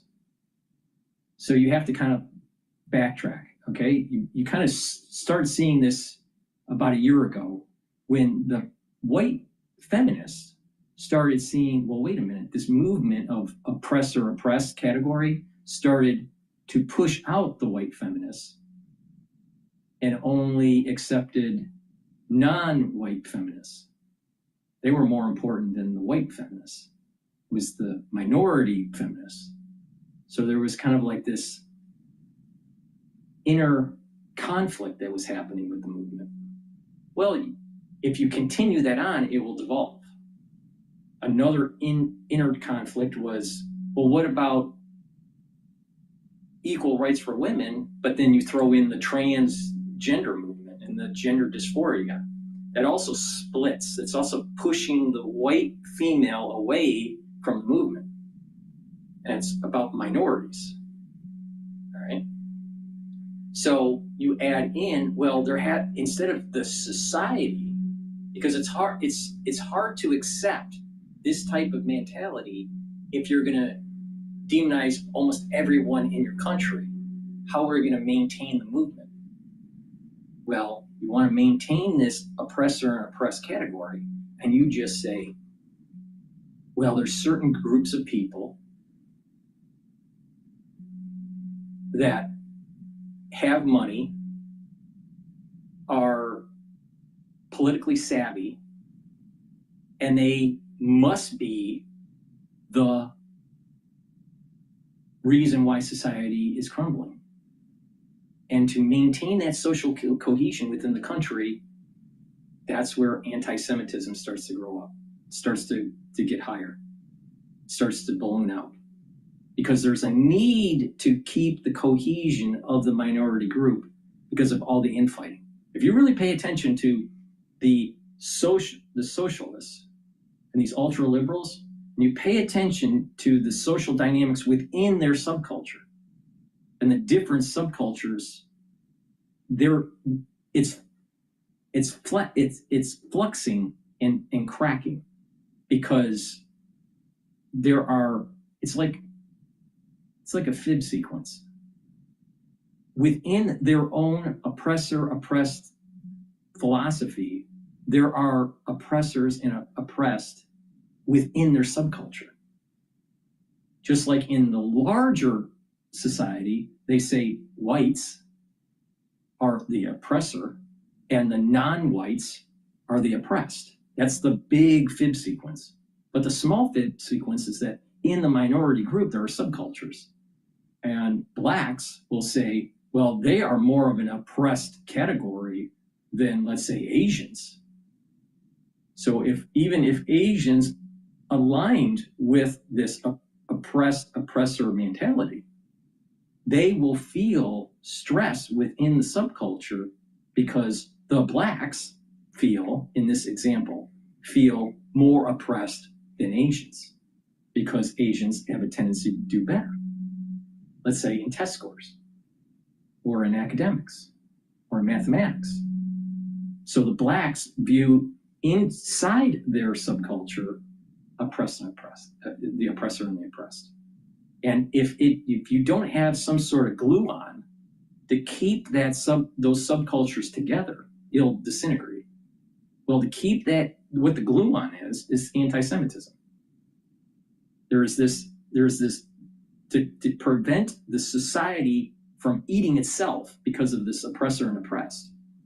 Blame a group of people that religiously have that have been in a diaspora for over 2,000 years and really haven't amalgamated into a particular country's foundation, and they're wandering.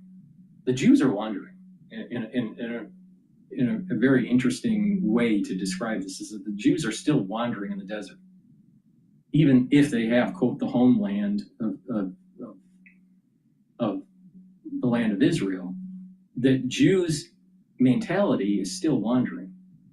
There is no real homeland there.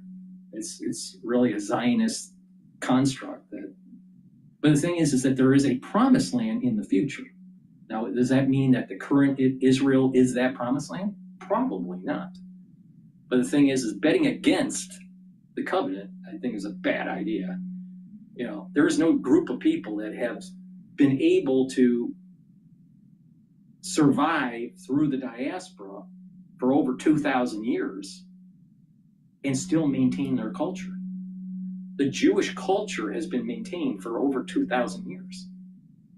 There's no society at all that has been able to do that. The Greeks couldn't do it. The Romans couldn't do it. The United States is not old enough. It's only 250 years. The Chinese didn't do it. The Chinese, as a country, have broken up and fluxed and has had a change in their culture multiple times for the last 5,000 years. They say that China is 5,000 years old. No, it's not. That's like saying Egypt is 7,000 years.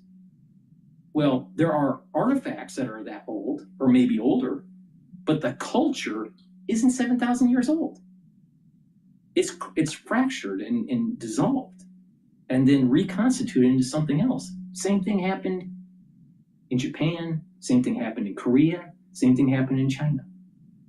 There's no group of people that has had a continuous line of culture, of their culture. Nobody. So betting against that doesn't make much sense. There's probably something that's divine that's keeping it alive. Now, why that is, we're not smart enough to know. We're all not smart enough to know. But the thing is that if you look at this and pay attention to what I'm saying about this construct, this social construct, you have the oppressed and the oppressor pushing for equality, DEI, diversity and equity and inclusion. They're pushing these ultra-liberal perspectives because of the oppressed and the oppressor, and wanting reparations of some sort, more social benefits of some sort, to take away the property rights of others. And they have their own infighting because one subculture thinks that they're more oppressed than the other subculture. And they got to go, well, wait a minute. Demonize a group of people that have been wandering for the last 2,000 years. And I think that this is closer to the truth, closer to veritas, of the human psychology.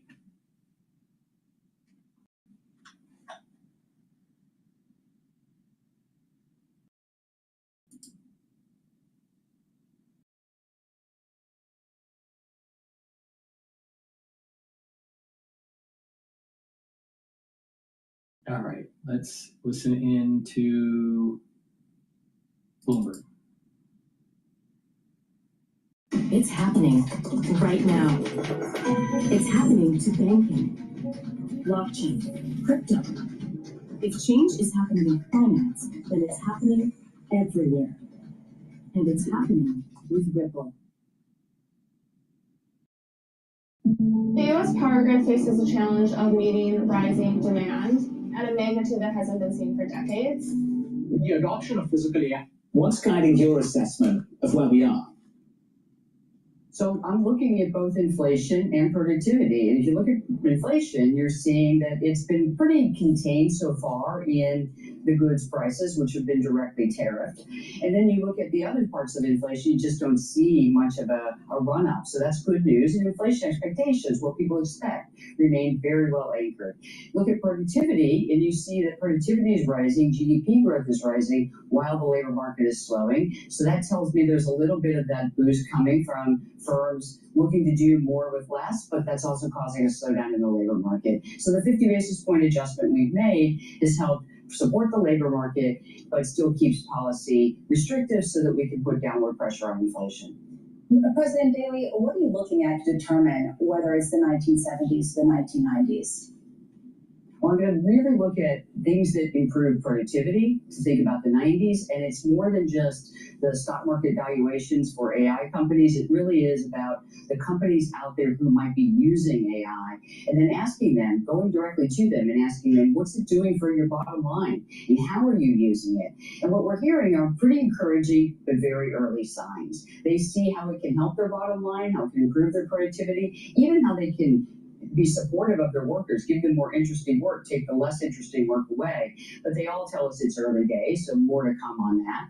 And then on the inflation part, are we in the 1970s, really asking employers and firms, what are you doing with prices? Are you thinking about raising your prices? How are you going to think about losing volumes if you do so in a slowing economy, especially for consumers, from the 50th percentile down? And putting those two things together, I think we'll get a lot of clarity about which direction we're heading. And with policy, been slightly adjusted, we are in a good place to continue to evaluate the information before we make any decisions. We can't know ex ante before the data come out and before we get that information, really what we're facing. We just have to have an open mind about which one it could be, and maybe other periods of history I didn't even mention. President Daley, how different would the neutral rate be if it were, say, more like the 1970s or more like the 1990s? Just how different would Fed policy be in response to one or the other paradigm? Well, there's many nuanced ways it could affect the neutral rate, but I can back up from that and just ask what were the policy remedies. If you think we're about to have an inflation run-up, then we obviously would have to hold policy tighter for longer because we wouldn't want that to occur. Honestly, Americans have endured already too much inflation, and we really need to get that back down to 2% to restore price stability as we've committed to. On the other side, if it's productivity, you would start seeing the economy able to run a little bit longer. Maybe if you go back to the debates of the 90s, we saw the labor market slow. Workers were insecure, but the labor market had unemployment that was fairly low. And many at the time were worried that could spur inflation. But Chairman Greenspan held on with his colleagues. They didn't raise rates. And what you saw was, the 90s, which was a booming time. And we ended around target inflation, and we have a productivity boom. So you're trying to balance those two things together, and it means not looking just at headline information, but getting below that information, talking to firms, talking to consumers, talking to workers, really on the ground work like we do at the reserve banks and other places. The Fed is built to do this on the ground work as well as look at the published data. President Daley, reading the blog post this morning, it seems like you're leaning more toward the 1990s side of things than the 1970s. Is that right?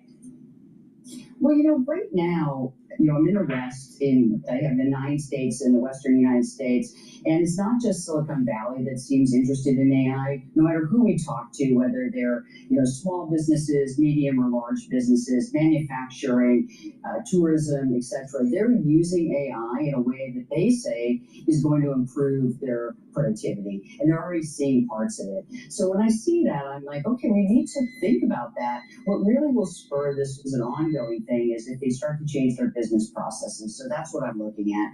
Now, that means, but I guess a different way to say it is we cannot take our eyes off inflation. Again, Americans have endured high inflation too long. That's our mandate. So while I'm looking for productivity gains and seeing if they're going to continue, I'm also keeping my eye completely focused on inflation to make sure that it doesn't pick up in a way that would suggest we need to do more or we need to hold longer. President Tony, how would you respond to the criticism that the Federal Reserve as an institution has taken its eye off inflation, that inflation is closer to 3 than it is to 2, and the Fed's been cutting interest rates? I don't think that if you unpack the inflation data, you really see signs of that. It's true that headline inflation is printing at that level, but you have to take apart that inflation and ask how much of it is the effective tariffs passing through to goods prices that we expect to be a one-time price level adjustment and not a consistent run-up in inflation. And if you unpack the data, what you see is you don't see inflation running up in services or housing, and importantly, you don't see it spreading into inflation expectations that would be the thing that would continue to run up inflation going forward. We also see a labor market that's softening and wage growth that is moderating, so you're really not going to see a lot of pressure coming on the cost side of labor. So I put those things together, and we don't want to make the mistake of holding on too long for rates, only to find out we injure the economy. But President Tony, can we just pick up on the cost of labour? I think this is really important right now. Clearly, and it's hard to dispute this, it's in the data, we've had a massive step down in payrolls growth. What's behind that is a little bit more confusing. Is it demand? Is it cyclical? Is it structural? Is it something else like immigration? What's your town right now? What can you point to that helps tell you it's one thing over the other? Yes, you look at price. Seems like the gladiators give them a positive social sentiment. Innovation changes everything. One ETF, 100 innovators rethinking the world. Before investing carefully, read and consider fund investment objectives, risks, charges, expenses, and more. Prospectus at investment.com.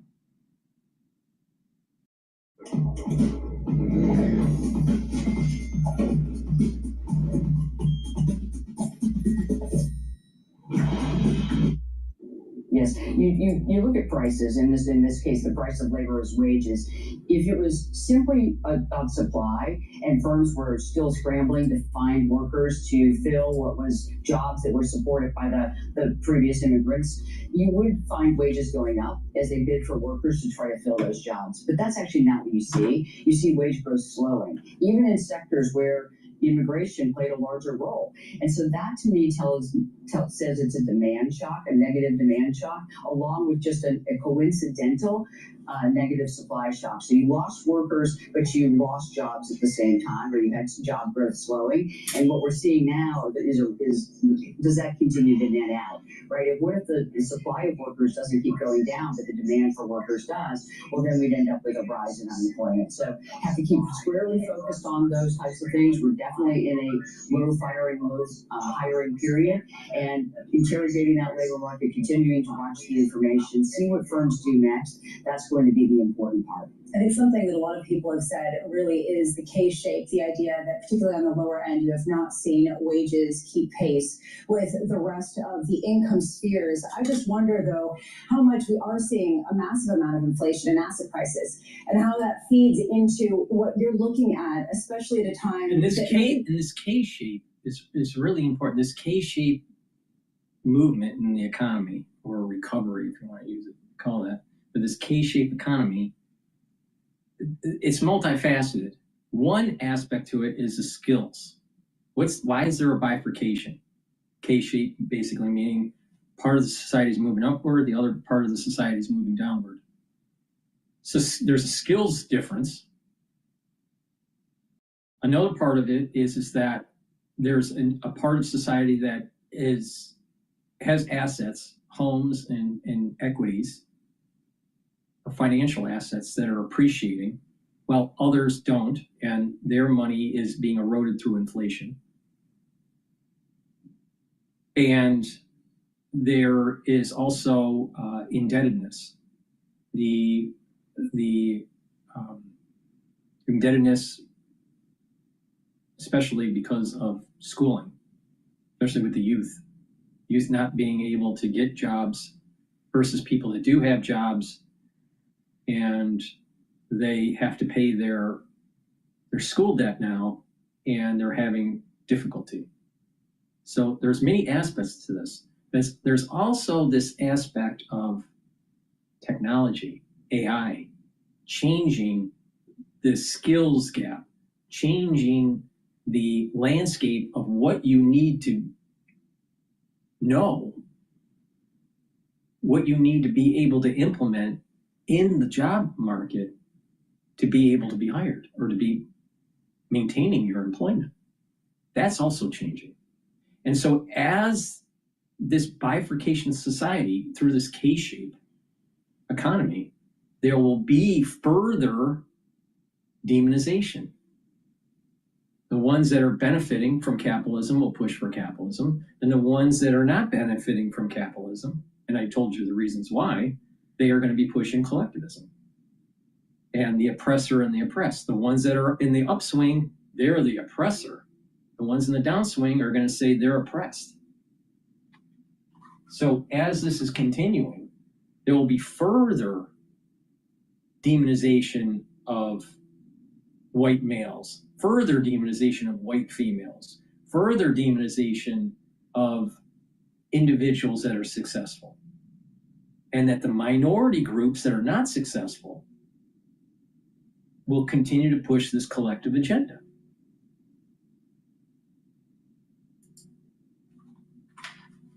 Like the 1990s, and we know what happened after the 1990s. How much do you weigh that? How much do you have to pay attention?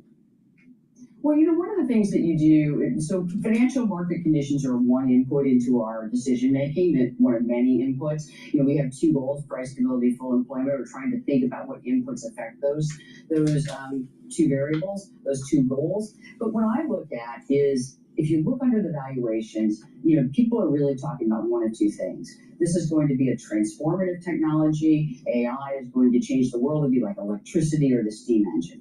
And then the people who are a little more skeptical are saying it's going to be a business as usual technology. Think of computers and the internet. The thing that's true about both of those is they're both productive. You get productivity from both of those. They both help with growth. They both help the pie and the US expand. And so we're not talking about a bunch of ideas with no backing. We're talking about, equity investors, not highly leveraged, going in and making bets really on whether it's going to be transformative or business as usual. But everybody agrees on one thing: it will change productivity. At the same time, President Daley, some people would suggest that, yes, you will see stocks continue to go up in the face of another rate cut. But at the same time, the transmission mechanism of the additional cuts are slower to take place. It's less efficient in terms of the pass-through, just based on how much lending there is, whether it's in the private lending sphere or beyond. How do you measure these things at a confusing moment? Well, I guess this argument that we've somehow lost our power and monetary policy doesn't transmit, I simply don't see it in the information. If you go out and you look at what happened when inflation was running really, really high, we raised rates pretty aggressively, and mortgage interest rates rose rapidly, car loan rates rose rapidly, and the economy slowed, inflation came down. Right now, what I'm seeing is we adjust rates, mortgage interest rates come down, not one for one, that's not how it works. Usually it's less than 1 for 1, but they come down. You see a little more activity in the housing market, you see a little more activity in the borrowing market more generally, and you see that dynamic work. So I guess the most important thing is just to remember that monetary policy acts with a lag, and right now we're making decisions not just for what's going to happen next week, but what's going to happen in the next 6 months to a year. So that's how we have to think about it with our forecasts, and then how we adjust policy as those forecasts evolve. How frustrating has it been not to get government data? I really want the information, the fullest amount of information we can possibly get. But one of the things that I think maybe underestimated in public about what the Fed does is we're regularly relying on government provided data. That's the gold standard of data in the world. We're also relying on private sector surveys, which have been collected for many, many years, and we can correlate them with the government collected data over time and know exactly how they relate to one another. And then, of course, there's really no replacement, especially at inflection points in the economy, for talking to businesses, workers, communities, and consumers, asking people what they're really doing. And then I like to do this. Go to the parking lots of your favorite retail stores and look at how many cars are in the parking lot and what people are buying. That tells you a lot. Airports are full. People are out there. You can go to a sporting event or a concert, see how many people are there. What you see is an economy that is slower than it was. Consumers that are they're more picky about what they spend on, but they're still out there participating in the economy, and that's how we get the information we need to make the right decisions that are according to our mandates, but mostly for the American people. President Tilly, you've been working with the Fed or on the Fed committee for a long, long time in these debates. Have you ever seen it more divided than it is right now on the FOMC? Of course. I mean, if you look at the transcripts and the meeting minutes, and it's helpful to go back and look at the 1990s debates and go back and look at the commentary around the 1970s. It is a misnomer to think people always agree. The right way to think about it, in my judgment, this has been my experience, is that the debate we have, I wouldn't even call it division. I would call it differences of opinion that are really healthy in a debate about trying to make policy in an uncertain time with no truth. We don't have truth. We have forecasts. We have our best estimates. We have taking the evidence and then taking it again and looking through it with different lenses. I see that as a strength of the committee, a strength of the Federal Reserve, and importantly, is delivering the best possible decisions we can make. So I have seen this many times before, and I think it's always at inflection points that you see the broadest amount of disagreement, and it's exactly what I hope people would want from a committee making decisions on inflation and full employment. It really does help us make sure that we're doing the best we possibly can. So you're happy to confirm on the record you have not seen Governor Marin and President Smith in a fight in the 2-day meeting? Can we confirm that, President Day, today? That hasn't happened. You always try, and yet I'm not a rookie. Mary Daly, thank you. Please go to my store, the-studio-reykjavik.com, and get the get the probiotics. Get the probiotics either in veggie cap form or in powdered form. A good probiotic will help to set the foundation for good health. A good gut biome is going to allow you to digest your food properly, absorb your nutrients, improve your immune system, improve the communication between your gut and your liver, which will help with metabolism, and improve your communication between your gut and your brain. It'll remove brain fog. It'll help you to concentrate. It'll help you to get better sleep. And when you have proper sleep, you'll be well rested. You'll have more energy. You're detoxifying your central nervous system, and you're consolidating memory. Your cognitive function will improve with a good gut biome. Now, a lot of people don't realize that good health starts at the gut. In addition, by taking these probiotics, your skin will improve too. So please go to my store, the-studio-reykjavik.com. Get the veggie cap version or the powdered version. Take it every day. Drink it with filtered water. In addition, it's important that you prepare for the fall and the winter. Take the vitamin C and magnesium. This will boost up your immune system, help with brain function, and help with your skin. Magnesium and zinc boosts up your immune system and helps with brain function. Take it every day, and guess what? It's part of an anti-aging protocol.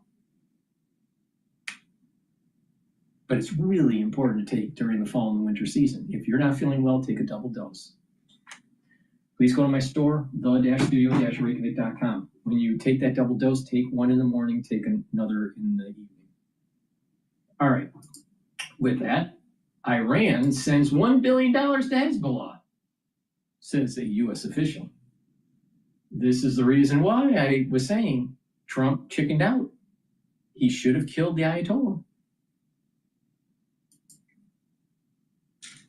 The President Trump and Syrian President Ahmad al-Sharar as he becomes the first Syrian leader to ever visit the White House after toppling the Assad regime last year. This meeting comes days after the U.S. lifted sanctions and terrorist designations on the Syrian president after he left al-Qaeda, in 2016. Joining us now is Fox News contributor, former Secretary of State and CIA Director Mike Pompeo. Mr. Secretary, put this in perspective. I know the numbers and the dates, but put it in perspective how unlikely this visit was a few years ago. Good morning, Brian. Yeah, very unlikely. This leader is someone who was working for Al-Qaeda. He was a leader of an organization called HTS, a terror organization who was designated terrorist by the United States of America. So pretty unlikely, but lots has transpired in Syria. Assad is gone. That is a good thing for the world and for the region, for Israel. And now the task is for him to rebuild his own country, which is deeply fragmented and had over 6 or 7 million people flee the country because of Assad's regime. Now he's got to build it all back together. And without American support like you're seeing today from President Trump and that from Mohammed bin Salman and the Kingdom of Saudi Arabia, it's not possible. I wish him the best, because if he can get it right in Syria, that would be a good thing for the United States of America. As you know, Assad's Shia, and he's Sunni. It's a majority Sunni country, but Turkey's got a presence there. The U.S. has a presence there. And there's still various terror networks. You got 71 suspected ISIS members are arrested. That is a form of al-Qaeda. 61 raids carried out. A lot of people are concerned about the numbers of Christians who have been targeted. I don't necessarily think it's coming from him, nor does our government. But the one thing I'd like to see happen, Mr. Secretary, is him to say, look, Mr. President, President Trump took a great risk, recognizing him shaking his head as a favorite MBS. Now I want you to break off relations with Russia. They've been barrel bombing you for the last 12 years on behalf of a renegade leader who's now has a haven in Russia. Why are we allowing them to have this relationship with Russia? We could use leverage to kick Russia out of the country and out of that port. Yes, Brian, he's going to have to step up and do a lot of things, given the support that he's been given, the lifeline that he's been given by the Kingdom of Saudi Arabia, now by President Trump. And President Trump, I'm sure, will put that to him. Not only kicking the Russians out, I think you're exactly right, but it's a hot mess. We need to make sure that he protects Christians. We need to make sure he protects the Druze that are sitting there on his border. These are religions and sects that are different from his. He says he's going to do that. The proof will be in the pudding. We should also make sure that the primary factor in the region, the Islamic Republic of Iran, isn't an influential player there. So he needs to join the West wholeheartedly. He needs to join the Gulf Arab states and the United States, push back against terror. And if he does that, we can help him build out a united, contiguous Syria. And that would be a really good thing. There's a lot of work to do. It is incredibly complicated, and we need to make sure that his history doesn't dominate his future. Quick question. Do you think he is going to join the Abraham Accords? Do you think it's likely? I'm confident that President Trump will ask him to do so, at least tacitly.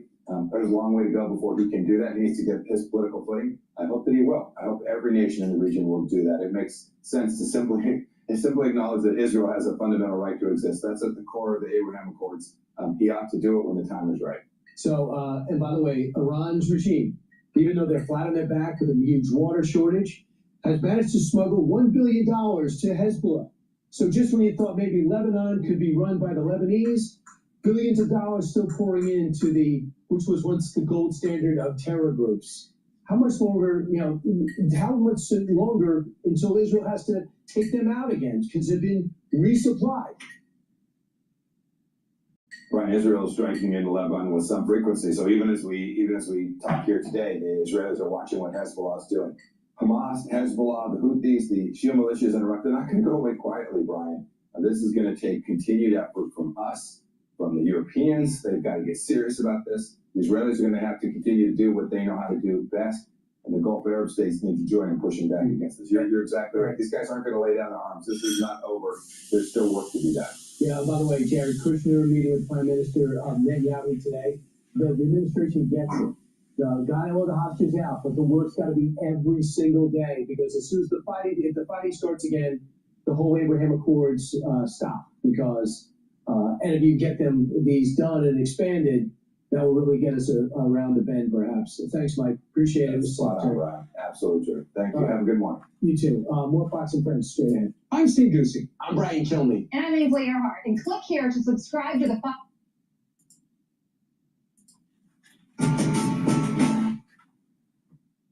The Hill did a segment about $2,000 tariff checks for every American. Like, that's not going to be inflationary. My God, I'll tell you. Too much. There's too many handouts from the government. It needs to stop. Please go to my store, the-studio-reykjavik.com, and get the complete multivitamin. This will help with your cellular metabolism, allow for your enzymes to perform properly. The multivitamin acts as cofactors, attaches to the enzyme, allows for the enzyme to have the proper conformation to allow for your cells to process what it needs to process with that enzyme. This is part of the foundation of my anti-aging protocol. This stacks really well with the probiotic. And this multivitamin is easy to digest. Take it every day. Make sure you drink it with filtered water. And go to my store, the-studio-reykjavik.com, and get the dual-purpose deodorants. Use these deodorants as a daily deodorant, but it also will help to detoxify your body. When you detoxify your body regularly, you're helping your immune system and your endocrine system. Super important for slowing down the aging process. Now, you can get it in citrus, in peppermint, lavender, and tea tree. It's made from essential oils from the Himalayas, very, very high quality ingredients. And again, this is for males and females. It's dual purpose. Use it as a daily deodorant, but it'll also help to detoxify your body. And since we're talking about detoxifying your body, get the zeolite. The zeolite will bind to heavy metals, toxins, and chemicals. You take 3 small drops underneath your tongue, drink the filtered water, and it will bind to those toxins and chemicals and allow you to urinate them out within 6 to 8 hours. Do this every day, and by doing this, you're improving your different organ systems. When you detoxify your body, you're helping your immune system, your endocrine system, your vascular system, your liver, your spleen, your kidneys, even your brain. Please go to my store, the-studio-reykjavik.com. Use discount 5, and you get $5 off any order. All right, let's listen in to The Hill.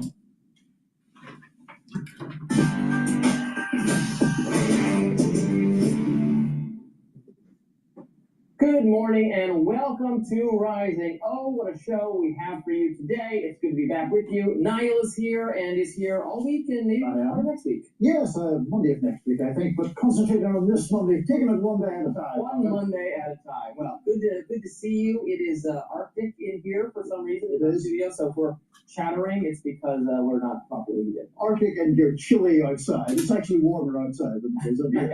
We'll persevere. We shall do our best. So coming up on Rising, House Democrats say that convicted sex trafficker Ghislaine Maxwell is planning on asking President Trump to commute her federal prison sentence. And they're also sounding the alarm over the allegedly lenient and preferential treatment she's getting in prison.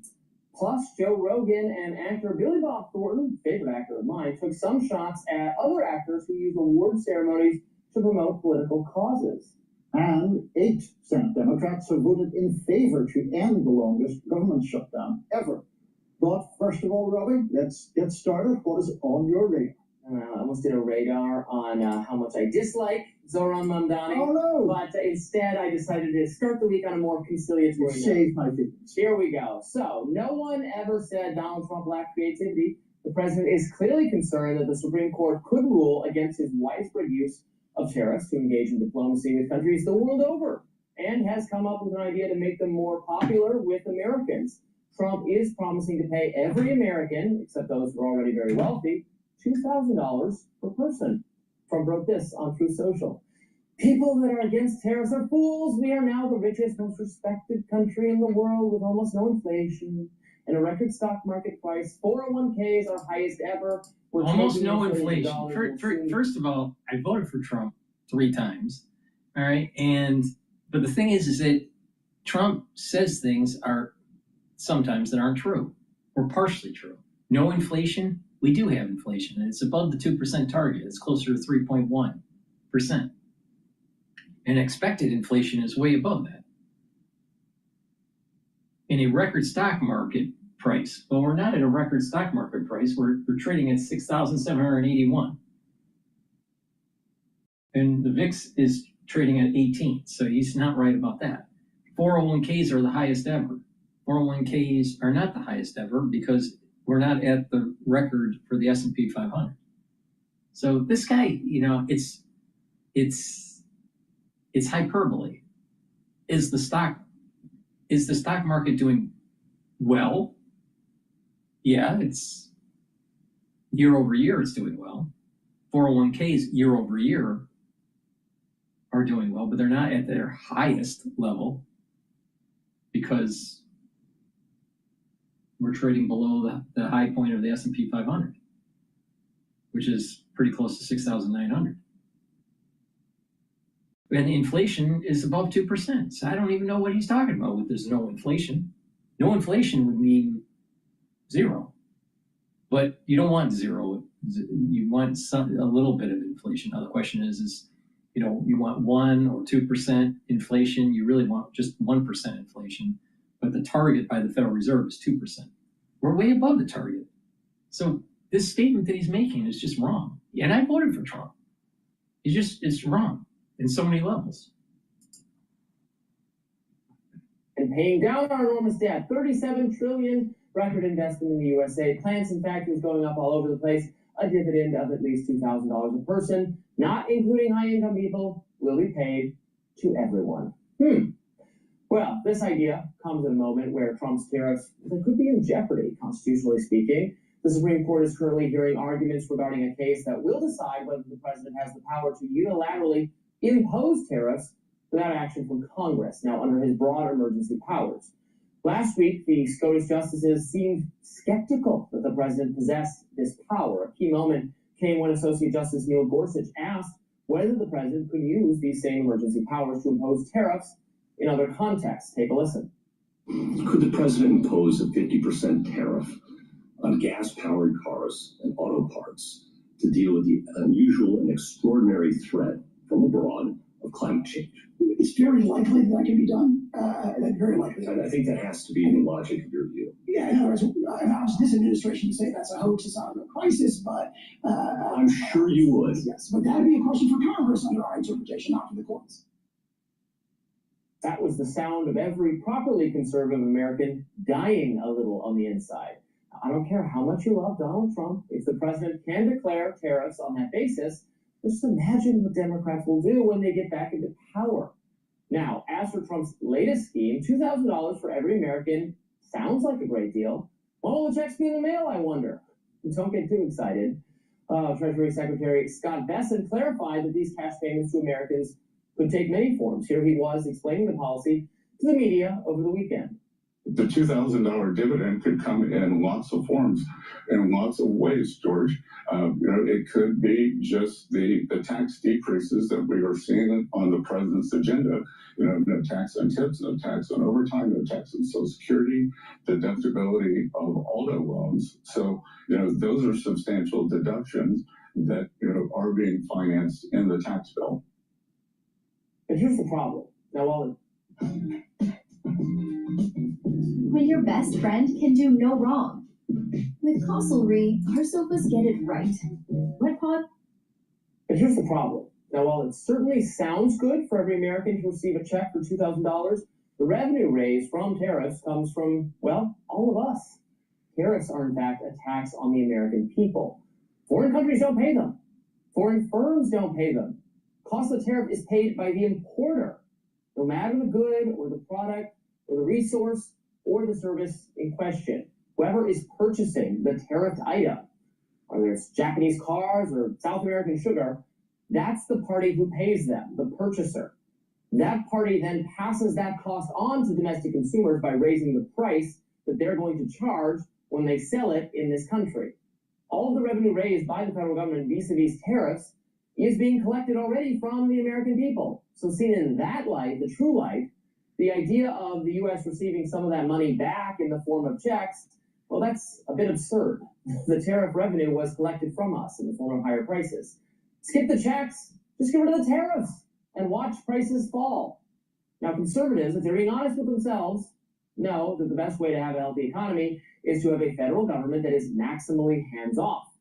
It's not a conservative agenda, but a socialist agenda, a Zoran Mamdani agenda, perhaps, that wants central government control over the economy in the form of vast regulation, price fixing, and taxation. Tariffs are taxes. Conservatives know this. The Supreme Court knows it too. So with respect to those $2,000 checks, thank you, Mr. President, but no thank you. Just cut taxes, cut tariffs, watch the magic of the market economy go to work.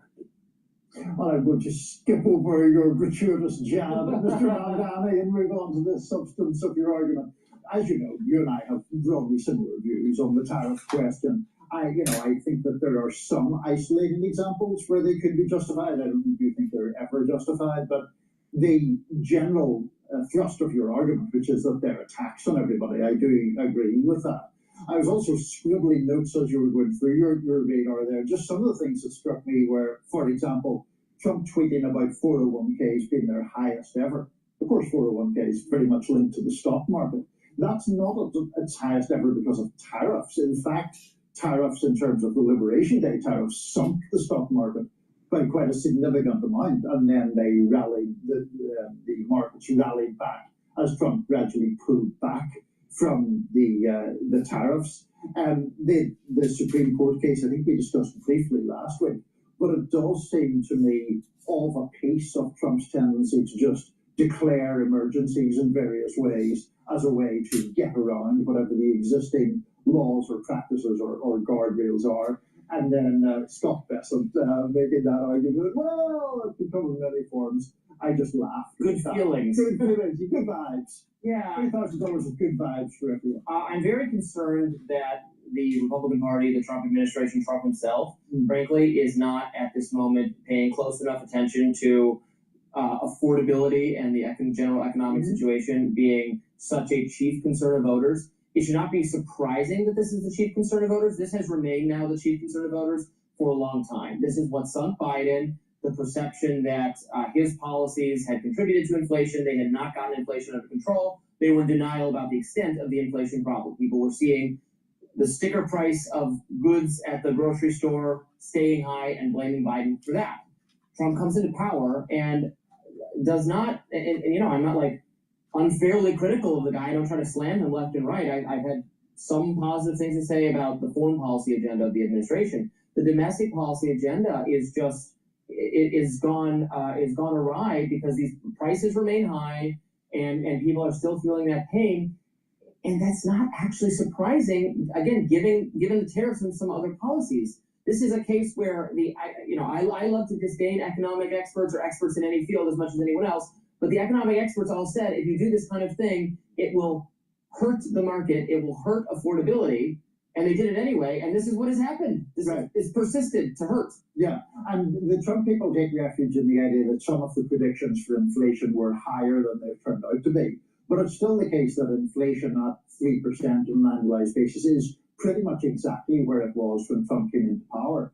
Given the centrality of that issue to his election, as you point out, it's obviously a problem for him that inflation has not been curbed in any significant way at all. And so we see when it's broken down, when his performance is broken down according to various topics, you see basically his worst marks on inflation. And I think that goes to some of the points you were raising. It's really frustrating that the administration, almost on some very basic level, doesn't seem to understand that when you say, whatever it is, car parts from Canada cost 20% more, that means the price of cars, things we're buying here, goes up accordingly, like just in a very basic way. Yeah, not that hard to understand. Yeah.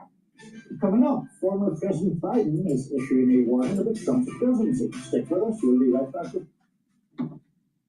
Please go to my store, the-studio-reykjavik.com, and get the Clarity Factor. Clarity Factor will allow you to focus on tasks, also improve your memory and cognition. Over time, it'll improve your neuroplasticity, so you'll be thinking faster and have better recall. Please go to my store and take this NeuroStack, drink it with filtered water, take it every day. Super important for brain function. Please go to my store and get the Clarity Factor. Viatrol, great to help with building muscle and maintaining muscle, also improving the health of your mitochondria. This has polyphenols, flavonoids, and lignans to help you with the gene expression to build muscle. Do resistance training, take the Myotrol. Super important, especially if you're older, but you can use Myotrol if you're an athlete, younger or older. Omega-3 will help with your cardiovascular health. It'll bring down inflammation and help you maintain and control your lipid profile. And it helps to bring down LDL levels and increase your HDL levels. Super important, because when you do that, you're reducing plaque formation. And omega-3 will reduce the stickiness of your red blood cells to prevent overclotting. Please go to my store, the-studio-reykjavik.com, and get the omega-3. Now we're going to listen to Jacob Rees-Mogg about the BBC.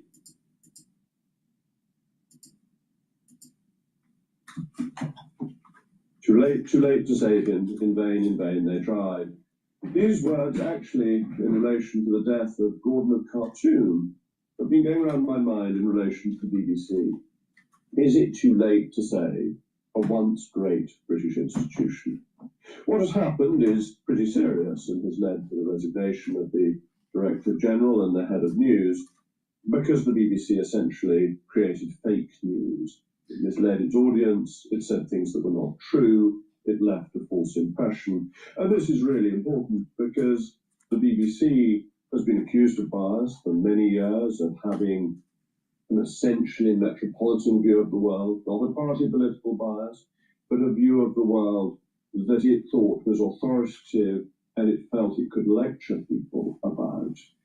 And it always denied this and said it was impartial and that there was no BBC culture, no monolithic view of the world that it expressed. And these scandals have shown that there is, that it doesn't like Donald Trump and is willing to lie about him, is willing to create an impression that was utterly false because it fed into its overall view of the world, and it was willing to make things up. With the Verizon Visa card, you get up to $200 cash back as a new cardholder, and 4% in rewards when you shop at the grocery store, get gas, and dine out. Plus, your reward. And it was willing to make things up about what had been done by Israeli soldiers in Gaza because of its essentially anti-Israel stance. And what it said about Israel is deeply shocking. It accused Israeli soldiers of creating a mass grave, of murdering people and then burying them, when it had already reported that the self-same grave had been dug by Hamas some time before. It knew its story was false, and yet it broadcast it because it has been unsympathetic to Israel and sympathetic to Hamas throughout the problems that have gone on, the terrible, terrible problems that have gone on, and the brutalities since the 7th of October 2023.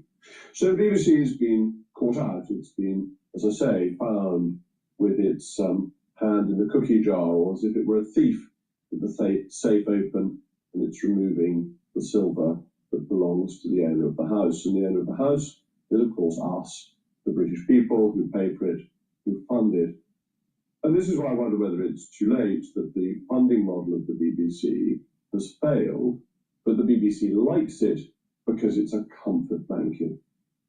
It's a secure source of revenue, goes up with inflation every year. They don't need to do any work to get it, pretend they've got detective bands going round. But it's been bad for the BBC. The BBC, 30 years ago, was a great and global broadcasting media company. It had a large revenue, it had a global position, had a global reputation. With the World Service, it had been highly respected behind the Iron Curtain. Its revenue in 1990, adjusted for inflation, was £3.2 billion. It's gone up since 1990 to £5.3 billion. Sky's revenue in that period, adjusted again for inflation, was about £200 million. £200 million. And has gone up to £10.3 billion. Whereas Netflix didn't exist in 1990 and now has revenue of £30 billion. So Sky has gone up 50-fold in real terms And the BBC hasn't even doubled in that period, while Netflix has gone from 0 to £30 billion. What does this tell you? It tells you that the license fee is not the answer to Auntie's prayers. It has held the BBC back. Because in that period, an enormous amount of innovation was going on, which the BBC simply couldn't be part of, because it was limited to getting money from its license fee and some overseas sales of programmes. But the license fee has been at the heart of it. And in that period, the BBC has gone down the rankings as a major media company, because other people have managed to earn more and overtake it. So, in 1990, the BBC was still very much the dominant force in sport. But Sky took that away from it. It took the cricket, it took the football, it took the sport that people wanted to watch away, leaving the BBC essentially with sporting events that the owners of the event wanted to be with the BBC for historic reasons. Sky began to dominate that and the revenues flowed from it. The next stage was that Netflix burst onto the scene, and Netflix has been dominating drama and new productions. And it has budgets that the BBC can only dream of because its revenues are so much larger. Now, admittedly, it's American, its primary market is American. Those revenues are enormous. And the BBC isn't in the game, and it isn't in the game because it's dependent on its license fee, limits its revenue. So what should it do? To show that it isn't too late, to prove what I said at the beginning was wrong, that there is a chance for the BBC to make itself work again. But it's got to get its economics right. And therefore it should go to the government, because the charter is under review, and say we would like to get rid of the license fee. Not overnight, it can't go to zero income overnight, but say over 10 years. Have it reduced in simple interest terms by 10% a year.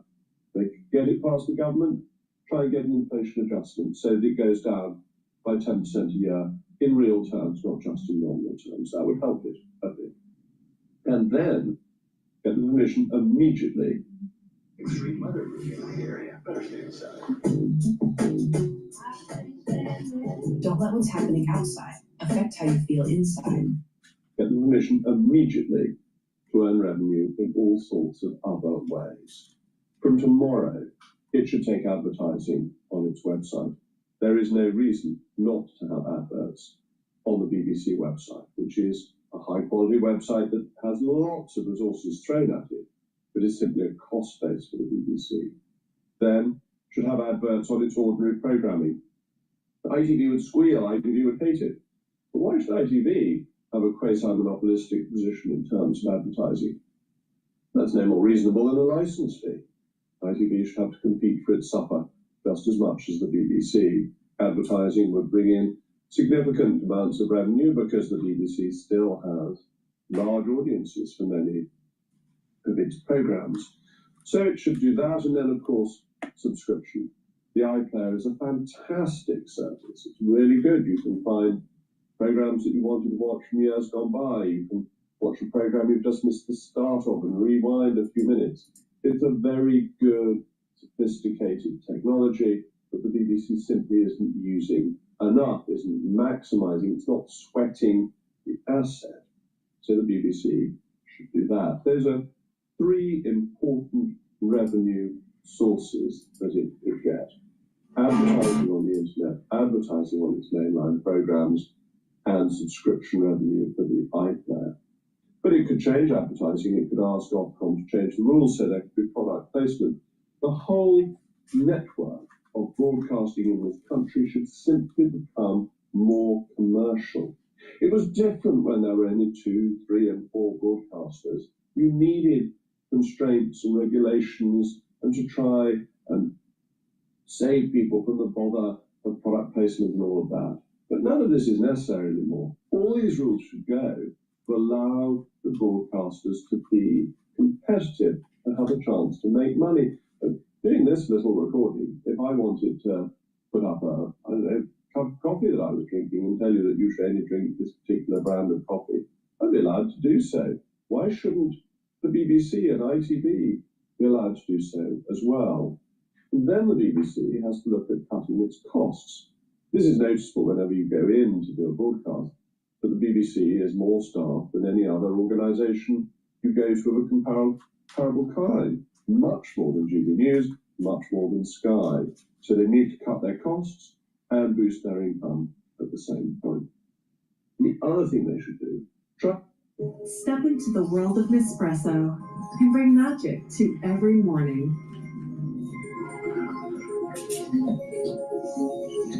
Shop the holiday gift collection. The other thing they should do, try and reconnect with British people, is mutualise.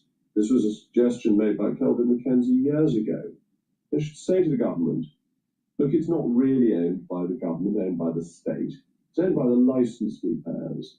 Let's give every licence fee payer one share in the BBC. Let's list it on the stock market. Let's make it a proper public company so that people can have ownership and indeed an asset in return for the licence fee that some people have been paying for years and years and years.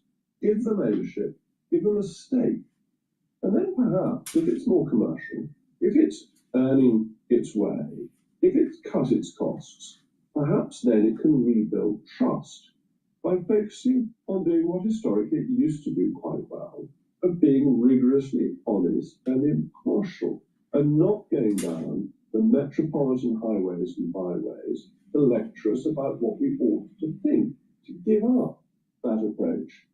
It's going to be a very hard slog, and it's going to be very difficult to rebuild trust after the recent scandal.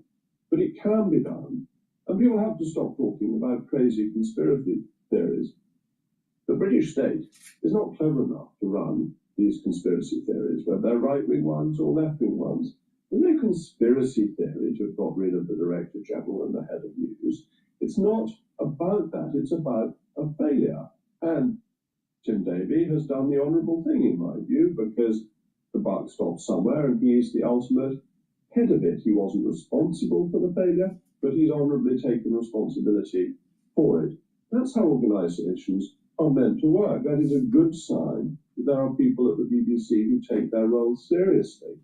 People there down who did it, who bear the greater responsibility, and ought not to be working for the BBC. They ought to go and work for another broadcasting company that has a left-wing view of the world and is entitled to do so. The BBC has to be impartial because of its history and because of the way it's funded. It has a different duty from other broadcasters. We all have the duty of due impartiality under Ofcom regulations, but that's different from the BBC's very particular national duty that it's clearly lost its way over. But if it were to be commercial, if it were to be owned by the individual licence fee payers, then I think there's a chance it could win back people's trust, and it could do this rigorously and properly, and rebuild a company, rebuild its revenue so that it can compete. They want to do deals with other companies to reinforce its commercial operations. That's how it's going to work. It's a commercial world, and the BBC has been sucking on the teat of state subsidy for far too long, and it's damaged it rather than supported it. It's time for the comfort blanket to go away. It's time for the commercial winds to blow. I think, underneath it all, the BBC can produce great programmes. The iPlayer's got very good technology. It could succeed, but it's got to try. As always, thank you for watching. Please go to my store, the-studio-reykjavik.com, and get the Gladiator Barley. Gladiator Barley will help to strengthen your muscles, bring down inflammation, soak up free radicals, detoxify your body. When you bring down inflammation and detoxify your body and soak up free radicals, you're helping your immune system and your endocrine system. You're also helping with your brain function, your cardiovascular system. Now, do some resistance training. Take the Gladiator Barley every day. Detoxifying your body on a daily routine is super important. It's a very high quality barley with micronutrients. This is a month's supply. Mix it with soft foods, filtered water, milk, or even a smoothie, but take it every day. Super important. And make sure that you do some resistance training. please go to my store and get the Gladiator barley. Also, Goodnight Formula has tryptophan, melatonin, GABA, and passion flower for you to get into 3 to 5 cycles of REM sleep and deep sleep.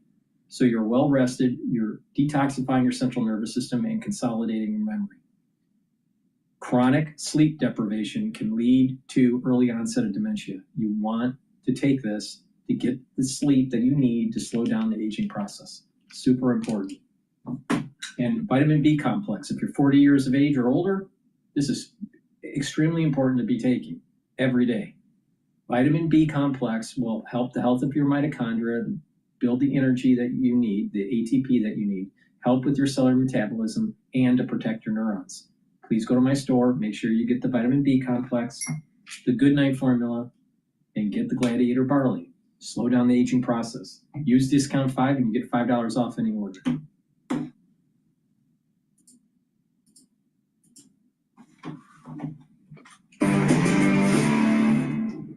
Tucker Carlson continues to draw fire from pro-Israel conservatives after interviewing Nick Fuentes nearly 2 weeks ago. This story is not letting up. Radio personality Mark Levin recently read aloud a series of text messages on his show that he said were between him and Carlson. The exchange started when Carlson invited Levin to debate him at a Turning Point USA event. Here was Levin's response. People are awakening to what scum he actually is. And he thinks I'm going to platform him? He thinks I'm going to help him kick up his podcast ratings? What would Charlie say? What would Rush say? What would any rational response? Here it is. I wrote him the following. My family and I want nothing to do with you. What you've become, your vile libels against my faith, millions of Christians, and in my view, what you seek to do to our country. There's nothing to debate. You're a Nazi promoter. Levin was heavily criticized by supporters of Carlson for those comments, and even some on the left. Back to Carlson, Young Turks founder Jake Uber wrote on X, "This is unintentionally hilarious. Levin says Tucker's podcast is sinking and he's desperate. It's top 10 this week. Mark Levin's show is not even the top 200. Says he won't platform Tucker Carlson. Mark missed the memo. You're not in charge anymore, bro. He's platforming you." Meanwhile, fellow conservative commentator Ben Shapiro has also been at odds with Carlson over the platforming of Fuentes. Here was Shapiro debating Megyn Kelly on her show last Friday. If I see somebody breach basic moral values by having on a Nazi, and in my own view, you can take your own view, in my own view, gloss the Nazi, then I'm going to speak out about that, and I'm going to point out that there is a long pattern of him ideologically laundering terrible ideas over the course of the last 2 years, ranging from traveling to Russia to sniff the bread and explain why the Russian regime is actually wonderful, to saying last week that the Venezuelan regime of Nicolas Maduro is actually not that bad because they're being attacked by, in his words, a globo homo. Tucker's made the point, I'm not going to here to be Tucker's defender, but he's made the point that Maduro is culturally conservative. Who gives a shit? The guy's a communist dictator. I thought Ben Shapiro did pretty well in that appearance with Megyn Kelly. Much better than the kind of line that Mark Levin is adopting. Again, he was using that, I'm not going to platform you language. The problem, conservatives have associated that language with liberal cancel culture shutdown people. So to hear them now appropriating that and saying, well, we're going to not platform someone, that will persuade no one on their own side because they have already conditioned the right to be against that kind of thing. Don't say you're not platforming someone on the right you disagree with. Say you disagree with them and you're happy to hash that out. I think Ben Shapiro would be happy to argue about it. Maybe Mark Levin doesn't want to do it. He doesn't have to do it, but don't use that, well, I'm not going to platform him, blah, blah, blah. Just don't say it that way. Ben Shapiro is making more, I think, salient points about what he dislikes about how Tucker has gone about these interviews.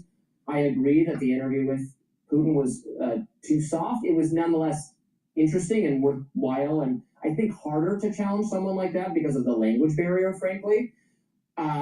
Fuentes should have just been challenged harder. I would not say do not platform him. I don't use the language do not platform X. Mm-hmm. But if you're going to do it, you should do it with some kind of pushback.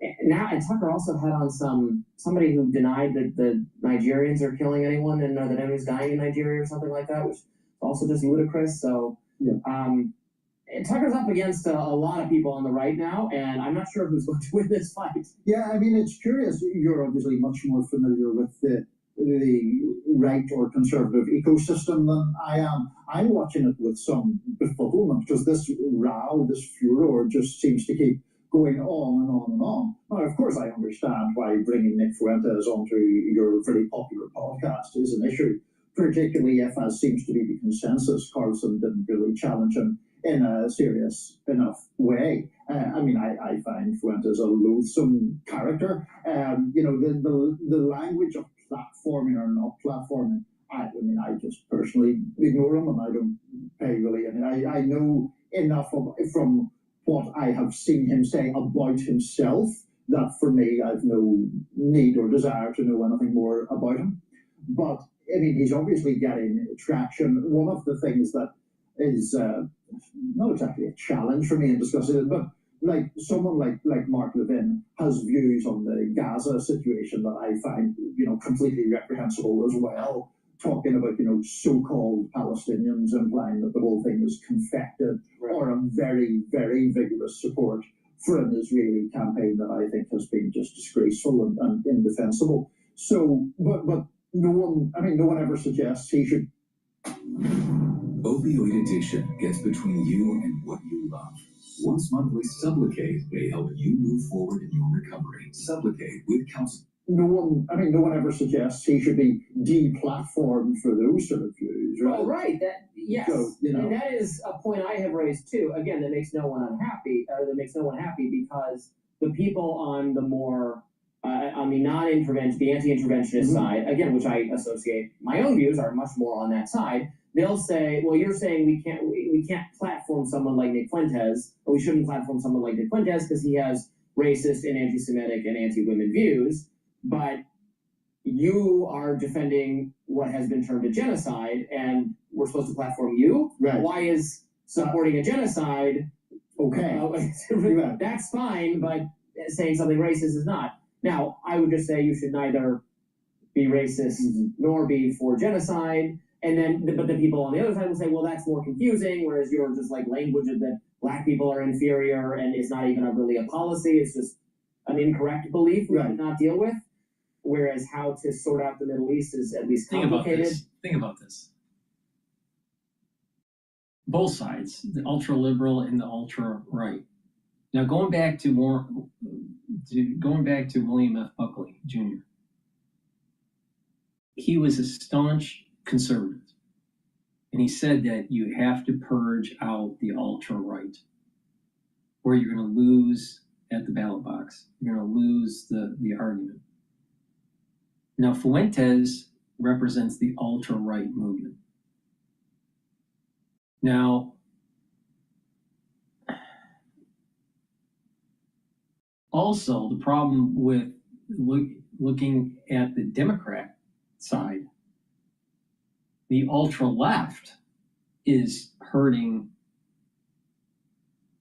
the Democratic Party. So the ultra-right's hurting the Republican Party. The ultra-left is hurting the Democratic Party.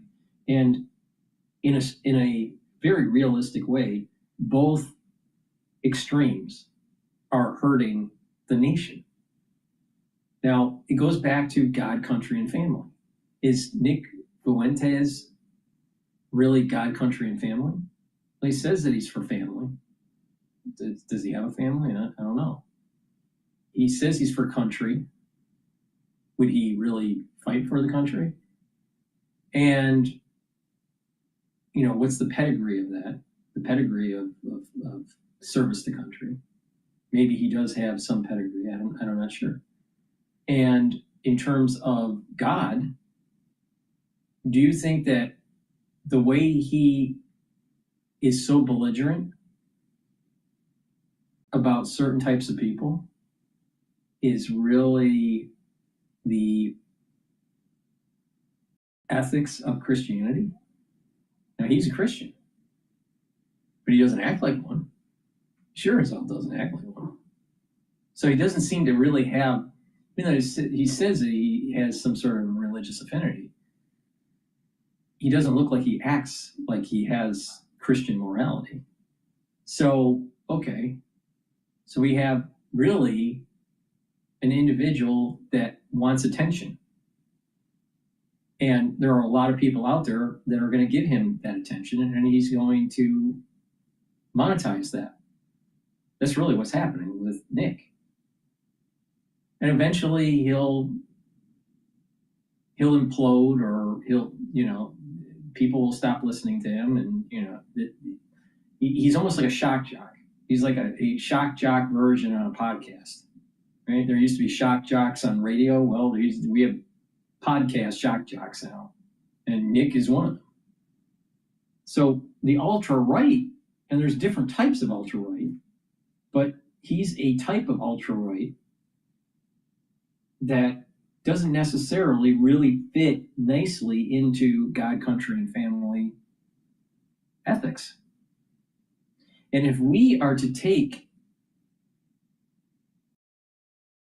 Kierkegaard, the philosopher's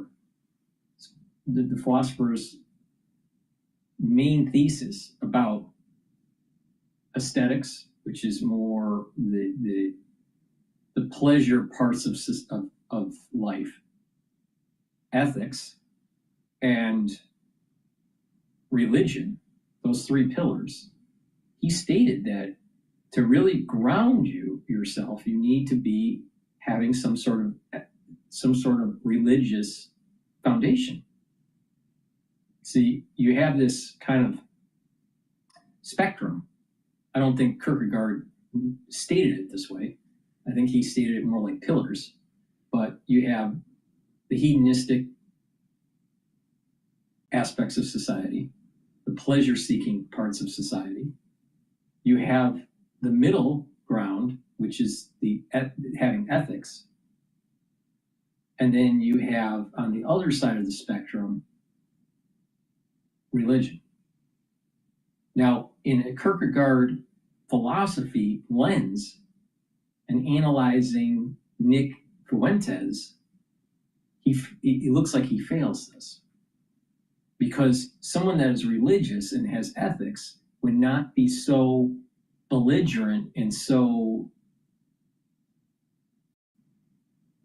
shock jock-esque.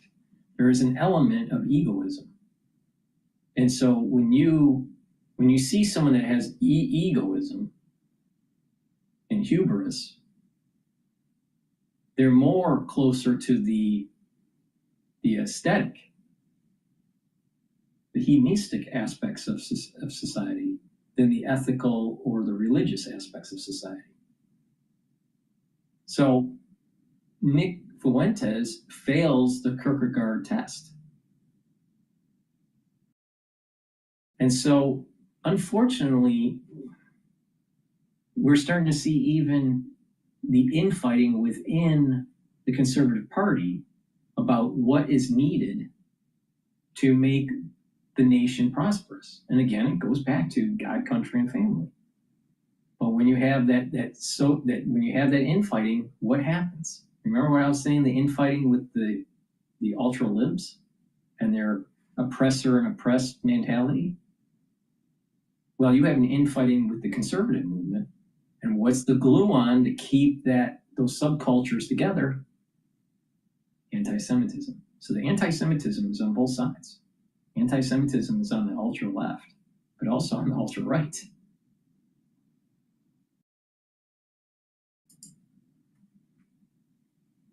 I am for having arguments over all these things. I don't think anyone should use the no platforming thing, but you should just challenge someone's views on Israel, challenge someone's views. And I think for the pro-Israel or pro-intervention faction, the Levin faction, the Ben Shapiro faction, I have advised them to just admit that the aid the U.S. gives to Israel is unpopular and should be, for Israel's own PR, should be gotten away with. We should, in my view, work to make the Israel issue less salient, and then there will be less agony on the right over how to handle this. Just stop fighting about it by having Israel be responsible for its own decisions, and the U.S. is not influencing them or directly responsible for them or giving the aid. I think that would be That's my like middle ground option here, which satisfies neither side, because then I get attacked,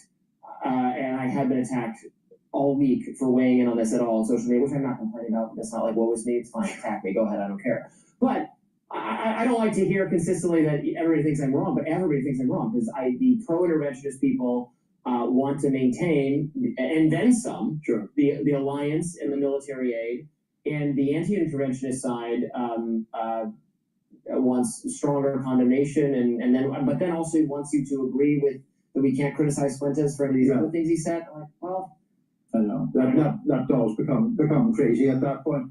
Just say, I mean, I think you've laid out the specifics of the whole debate very well there. But as a practical matter, as someone who's much more familiar with the right than I am, do you think there is any legitimate danger to?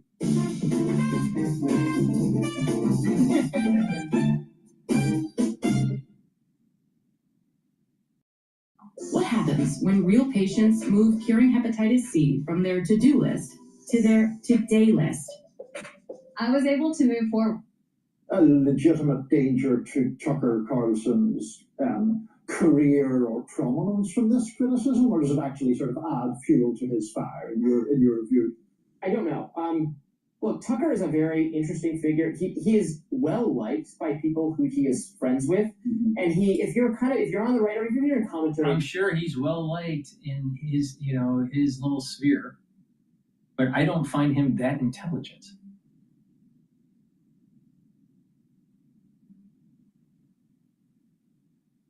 He's actually a bit of a pompous ass.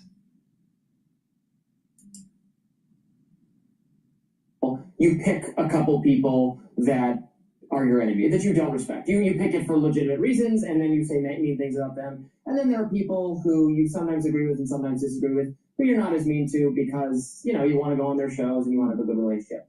People probably notice that I don't say very nice things about Candace Owens because I think she's a moron and I don't respect her. And that's just the truth. I think she's been a grifter for 100 years, and she's held every position under the sun. And she says things that are obviously just wrong constantly about Brigitte Macron being a man. She has crazy theories about who really killed Charlie Kirk. Though we have someone in custody who's motivated for plausibly left culture reasons, she has to imagine Israel did it, or Erica Kirk did it, or whoever did it. No guest love on the Candace Owens show for you. I don't respect her at all, and she's awful. So, that's my perspective on her. But Tucker, who maybe agrees with her on some things, or a lot of things, I've always liked, and he gave me my first, people know this, he gave me my first real job in commentary for Daily Caller. He was a great boss, gave me great advice over the years. He put me on his show a bunch of times when he was on Fox News, and so I haven't shied away from saying when I disagree with him, but I like and respect him, and I disagree with some of the choices he's made, but he's been a good person to me. That's just the truth. And Megyn Kelly feels the same way about him. When she got ousted from Fox, she maintained very friendly ties with him. He was very loyal to her. He's someone who is loyal to people he gets along with, and in that way has maintained a lot of influence, even as he is no longer inside a media apparatus like Fox News. He is one of the people I think who has been most successful in a post-Fox News or even post any major cable network career. Like, he has retained his prominence and salience in a way that other people, haven't. So, well, he was on every major network. He's had a lot of media experience. He is savvy at this. Yeah. He knows what he's doing. He hires people who know what they're doing. His former producer, Justin Wells, knows what he's doing. He had a good team. He had a good team at Fox, which is why it was by far the most successful show on the platform. He's now up against virtually the entire conservative media, and even organizations like Heritage, which is having a little bit of a civil war over this issue, seems to be landing more strongly. Like Kevin Roberts, the president, is basically begged for his job and promised the more pro-intervention or the not Fuentes, not Tucker side, that they can have whatever they want if they back him. And so, but like with Trump in 2016, having all of establishment conservative against you didn't matter at all in Trump's case.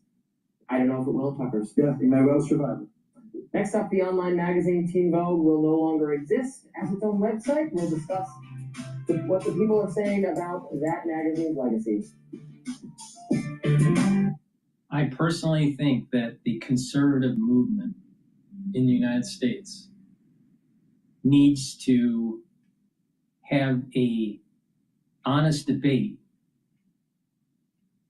between the factions of Nick Fuentes and Levin and Shapiro.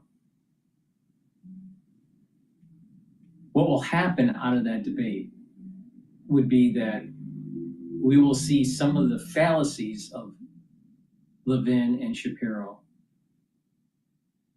because there's too much whitewashing of some of the atrocities and some of the tactics of the Israelis, the Israeli government. Not just after October 7th, but just overall. They have this mentality of a surveillance state, using technology to watch over its citizens and watch over its environment under the auspices of national security. But also what they did was stealing nuclear secrets for their nuclear program from the United States, potentially being involved with the JFK assassination. There's probably some validity to it. So I think that the Israeli government is not lily white. And having that discussion and having Shapiro, Ben Shapiro and Levin, Mark Levin, to realizing that and saying, wait a minute here. When Israel does things wrong, they need to be exposed and discussed so we can move forward in the world for a more peaceful and prosperous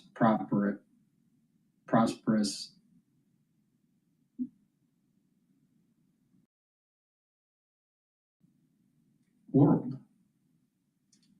But also, on the other side, through that debate, there needs to be a shining of the light on this hate, this absolute hate that Nick has. There's something wrong with what Nick is saying. Now, I understand why he's saying it. One, he's confused. Two, he likes to be a shock jock. He's earning money on being a shock jock. And he has accreted followers from a youth, from a younger generation that really isn't as knowledgeable with experience to understand some of the things that Nick is saying is wrong. But that doesn't mean that everything that Nick is saying is wrong. And so the point I'm making here is that with that debate, if done properly, the negative aspects of Nick will shine through and be exposed. But also the positive things that Nick is saying will shine through and be exposed. And the negative things that Ben Shapiro and Levin are saying will be exposed, but also the positive things. This country will not be a prosperous nation under the hate and the psychology, and I would even be even more negative with Nick. I would consider it even pathological. There's a pathological problem with his critique of society. It's not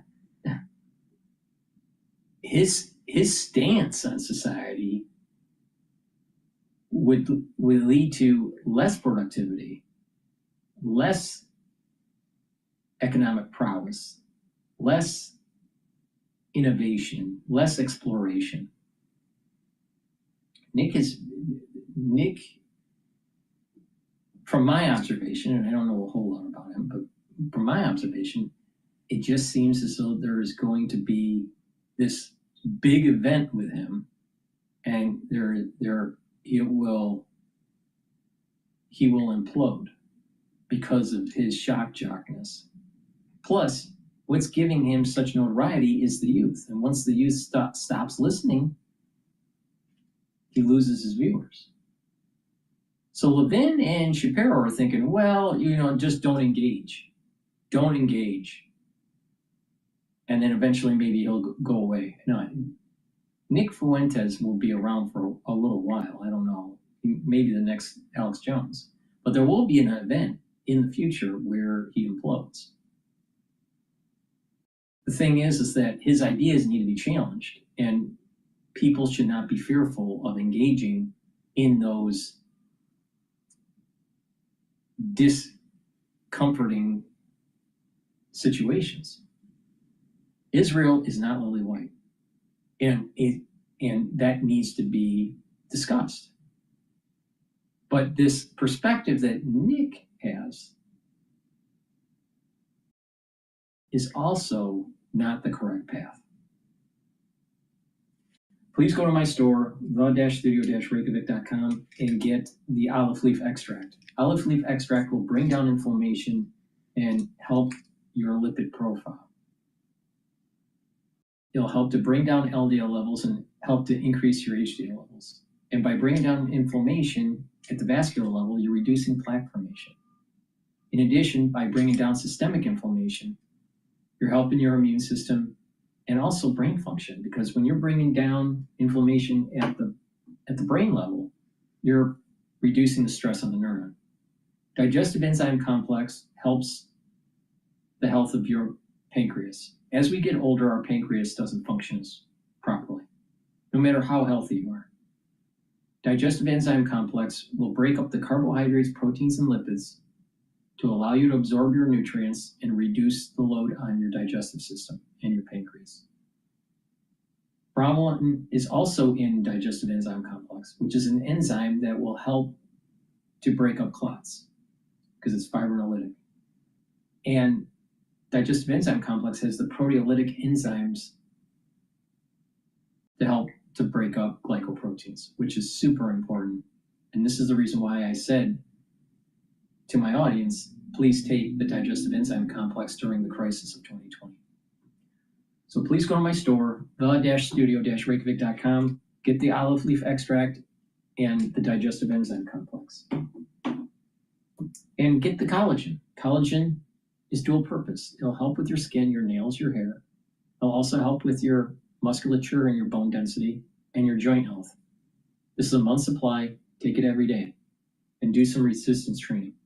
Please go to my store, use discount 5 and get $5 off any order.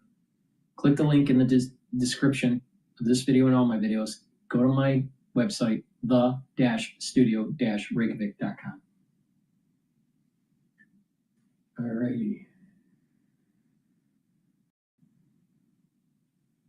Now,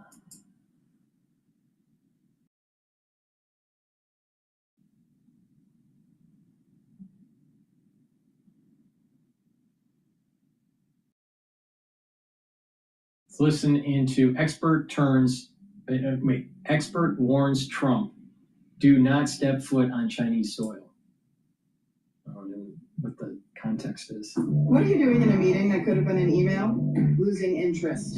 And what are you doing when you're keeping money in a traditional savings account? You're losing interest. Welcome back. The U.S. impact on China as China's economy is feeling the tariff sting. Beijing's global exports down better than 1% last month, according to reports, compared to last year. This is the first year-over-year decline in monthly exports since last March. China's total October imports coming in just over $215 billion, compared to exports at $305 billion. Beijing feeling pressure to increase domestic spending now to stabilize growth, as shipments to the U.S. fell more than 25% year-over-year. Joining me now is GETTR Institute Senior Fellow Gordon Chang. Gordon, good to see you. You think this is a real indicator of what's going on in China? Your reaction to this export-import report? The reason why this is so important, Maria, is because exports are the only hope for the Chinese economy. We know that China's super efficient factories produce far more than China can absorb. And we're seeing this, for instance, with the deflation numbers. So clearly China needs to sell. And if it can't sell to the world, the Chinese economy will fail. It's as simple as that. Yeah, Liz Page, jump in here because China tries to be all tough, but they are so reliant on exports to the United States. That's one of the major leverage points this country has. No question about it, Maria. And they've tried for a decade, I would say, Gordon knows better than I, to boost domestic purchasing, domestic demand, and have been unable to do so. Gordon, after the trade agreement that was crafted a couple of weeks ago, President Trump talked about going to China. Do you think that's a good idea? I worry that the optics of our president visiting Beijing right now would be all wrong. What do you think? I certainly agree with you, Liz. The Chinese, this is mentality going back thousands of years. It's when you have the vassals, those people who recognize China's grandeur go to the Chinese capital.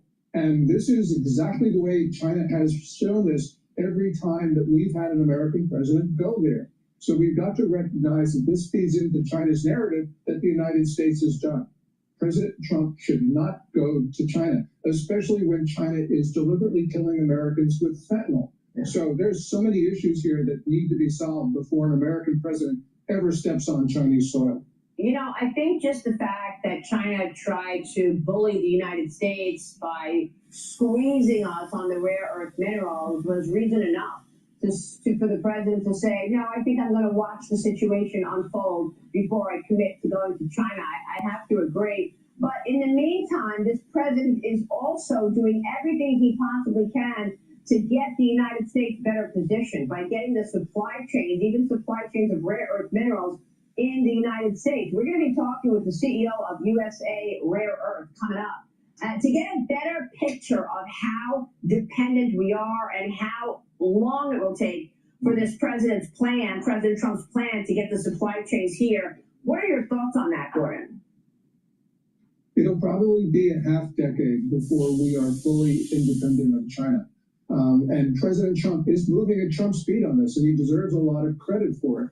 Also, pharmaceuticals. In his first term, he recognized our dependency on China for pharmaceuticals, which is even greater than our dependency for China on rare earths. So there's so much that we have to do. And Senator Rick Scott, who is chairman of the Senate Aging Committee, is now working on this problem full time. We really need to make sure we get our pharmaceutical factories back on American soil. Yeah, and that's why I think the brilliance of the president's agenda was so important, because it's all focused on national security. And so I think President Trump knows his customer in Xi Jinping, but he's walking a fine line, knowing that we're not there yet. We cannot decouple right now. All of this as China is adding a more advanced aircraft carrier to its naval fleet. They did so over the weekend, reportedly featuring electromagnetic catapults and other new technology to strike enemy targets at greater distances, Gordon. How concerned should we be about this and their continuing focus on their military in China? The Chinese propagandists. Every time I open that spreadsheet, my soul left my body. I have that too, but I switched to pipe drive. This is how I always pictured sales in my head. The Chinese propagandists tell us that this is for taking Taiwan, but it's not, because China has so many land-based air bases in order to do that. This carrier and the two previous ones are really an indication that China intends to project force. And we know that it has territorial claims on almost all of its neighbors. So countries like the Philippines should be especially concerned by this. And, it's going to be more than just 3 carriers. China is not going to rest until it has more carriers than we do. Yeah, and that is why the White House is prohibiting certain things from happening, such as NVIDIA selling its latest Blackwell chip to China. This is critical, and it's a critical setback for Chinese companies who were relying on that specific processor to train massive AI data sets. Your reaction?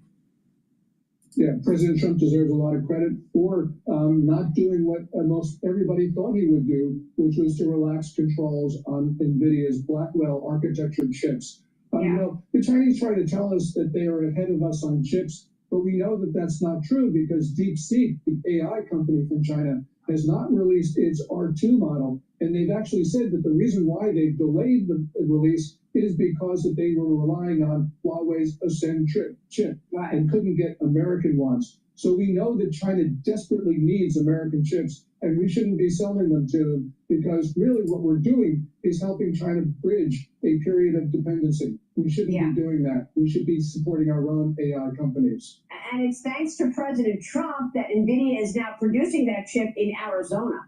CEO Jensen Huang came on this program telling us that there are no active discussions about selling the chip to China. He said that over the weekend, but I spoke with him 2 weeks ago just about that Blackwell chip. Here's what he said, Raj. AI is an industrial revolution, and this is the most important technology of our time, potentially the most important technology of all time. And when President Trump first took office, he wanted us to manufacture these critical technologies onshore. He wanted to reindustrialize the United States. He wants to have energy growth. He wants to make sure that the United States is a leader in artificial intelligence. And in order to do so, we need to lead in energy. We need to lead in chips. We need to lead in building AI infrastructures and factories, including lead in building AI models, of course, but also using AI in all the different applications in various industries, from healthcare to manufacturing. And so I told them that we were bringing manufacturing back. Within 9 months, with the partnership of TSMC, which is an incredible partner for the United States, Foxconn, Wistron, Amkor, and Spill, we've been able to manufacture now the most advanced AI chip in the world completely in the United States in Arizona. This is a pretty big deal, Gordon, that they're manufacturing this in Arizona. Obviously, they want to sell to China, but there are no active discussions because President Trump said no. The chip will not go to our #1 adversary. Yes, and President Trump, as I said, deserves a lot of credit for not raising that issue at the October 30 meeting. Now, Jensen Huang will continue to press the administration, but I hope that President Trump will stand firm on this, because selling chips to China, even the legacy chips, is not a good thing for us. All right, Gordon, great to get your take as always. Thank you so much, Gordon. Please go to my store, the-studio-reykjavik.com, and help support capitalism. Get the heirloom barley. Heirloom barley has the micronutrients. This is a high-density protein. You take it every day. It'll bring down inflammation, soak up free radicals through superoxide dismutase, and detoxify your body. By detoxifying your body and bringing down inflammation, soaking up free radicals regularly, you're improving your immune system, your endocrine system, your cardiovascular system, and your brain function. If you work out, you'll recover from your workout quicker. And by doing this on a regular basis, you're actually going to slow down the aging process. Please go to my store and get the heirloom barley. Very high quality. It's important to detoxify your body every day. And be prepared for the fall and winter season. Get the drops and the lozenges. You can get it in honey and lemon, cherry flavor, blueberry, and also in elderberry zinc. Get a few bags for your household. Be prepared. Right when you have that throat irritation in the fall and the winter, take them right away. Has structural nanosilver. Please go to my store, the-studio-reykjavik.com. Make sure you use discount 5 and you get $5 off any order. All right, let's talk about the BBC boss quits. I want to go to more now on the scandal at the BBC. Their Director General and news boss have both been forced to resign over political bias, with the network's Panorama program editing the US President Donald Trump's January the 6th speech back in 2021 to suggest he was encouraging the violence that followed. Have a look at the BBC edit and then, of course, the uncut version. We're going to walk down to the Capitol, and I'll be there with you, and we fight. We fight like hell. We're going to walk down to the Capitol, and we're going to cheer on our brave senators and congressmen and women. Yeah, as I showed you earlier, our ABC made a very similar edit. Editing out that stuff about going down there to cheer on senators and congress people. And they went on to where he said he wanted to show strength and be strong. The BBC went further down and said that he's going down there to fight. Two very senior people have paid with their jobs. Let me bring in News Corp European correspondent and, of course, Sky News contributor Sophie Ellsworth. She's outside the BBC's headquarters, focus of so much controversy for so long, but with the Director General going and the news boss, Sophie, it's going to be a massive shake-up, isn't it? Things just might change. Well, Chris, the BBC is in crisis today. As we know, the two top bosses resigned last night in disgrace. And now there is a massive spotlight on the BBC yet again because they've been accused of institutional bias for a series of reports, including that report you clearly outlined in your editorial about the Trump documentary that was on their Panorama program. But today, just some of the front pages here. Chris, you know I love showing them to our viewers. Fantastic. Here on the front of the Sun, the B boss quits. We've got this one over Trump lies. And then we've got the Daily Mail here. BBC bosses quit in disgrace. I mean, these are just a couple of the key newspapers here in London today. Every front page is about the BBC's disgraceful conduct. And the fact here, Chris, that these instances seem to keep occurring where they're accused of bias or something goes wrong and they take too long to apologise or address the situation. And the Telegraph in the UK, he put immense pressure on the BBC last week about this documentary relating to Trump.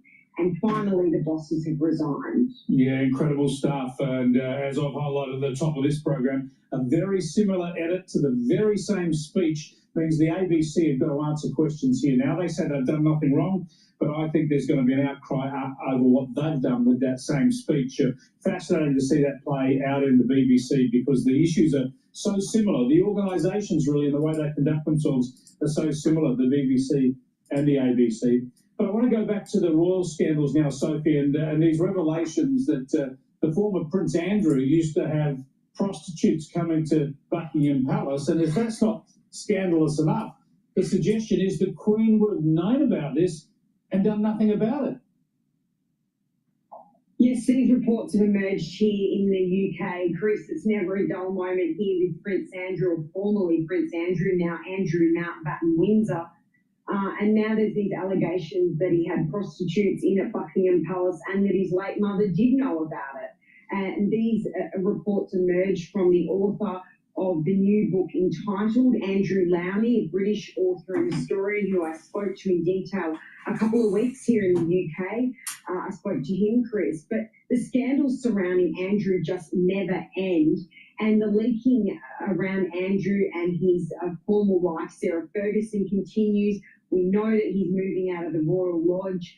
But he is very much on the outside now of the royal family. He will not be seen in public for a very long time. He's gone into exile, really, and we know that he'll be moving to Sandringham, possibly in the new year. So the bad headlines just continue for him. And sadly for the royal family, they cannot shake this, Chris. It'd be almost impossible for him to hide. I suppose the expectation is that on the Sandringham estate, there'll be security around there. He basically just live his life there for a while and have to sneak out if he ever wants to go anywhere. Well, Chris, it's a big estate. There's plenty of places you can stay there. It's not like he needs to go down to the local shop and buy his milk and newspapers and bread. He can get that done for him, but he will not be seen out in public. He won't be at the Christmas celebrations that they have in Sandringham, and that's really key, Chris, because the talk is that he won't move there until the royal family and Christmas has passed to avoid that awkward exchange. But he cannot shake these bad headlines, that's for sure. Whoa, wow. They're keeping the awkward uncle right away from everything. Thanks for joining us, Sophie. Fascinating stuff. Sophie Ellsworth there all over in the UK.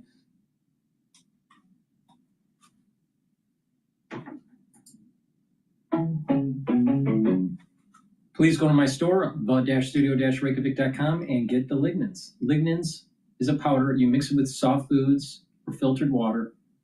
Take it every day, and this will bring down inflammation, soak up free radicals, help with your immune system and your endocrine system. Taking this every day is a great way to boost up your immune system to be prepared for the fall and the winter season. Please go to my store and get the lignans.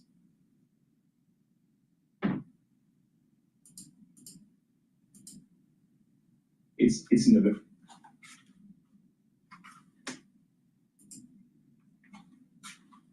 So it's easier for airlines to find accommodation on alternative flights, but once you get a 10%, that's an actual that's going to start making a difference in terms of whether people get rebooked onto alternative flights the same day or have to go onto the next day, and that could lead to serious disruption.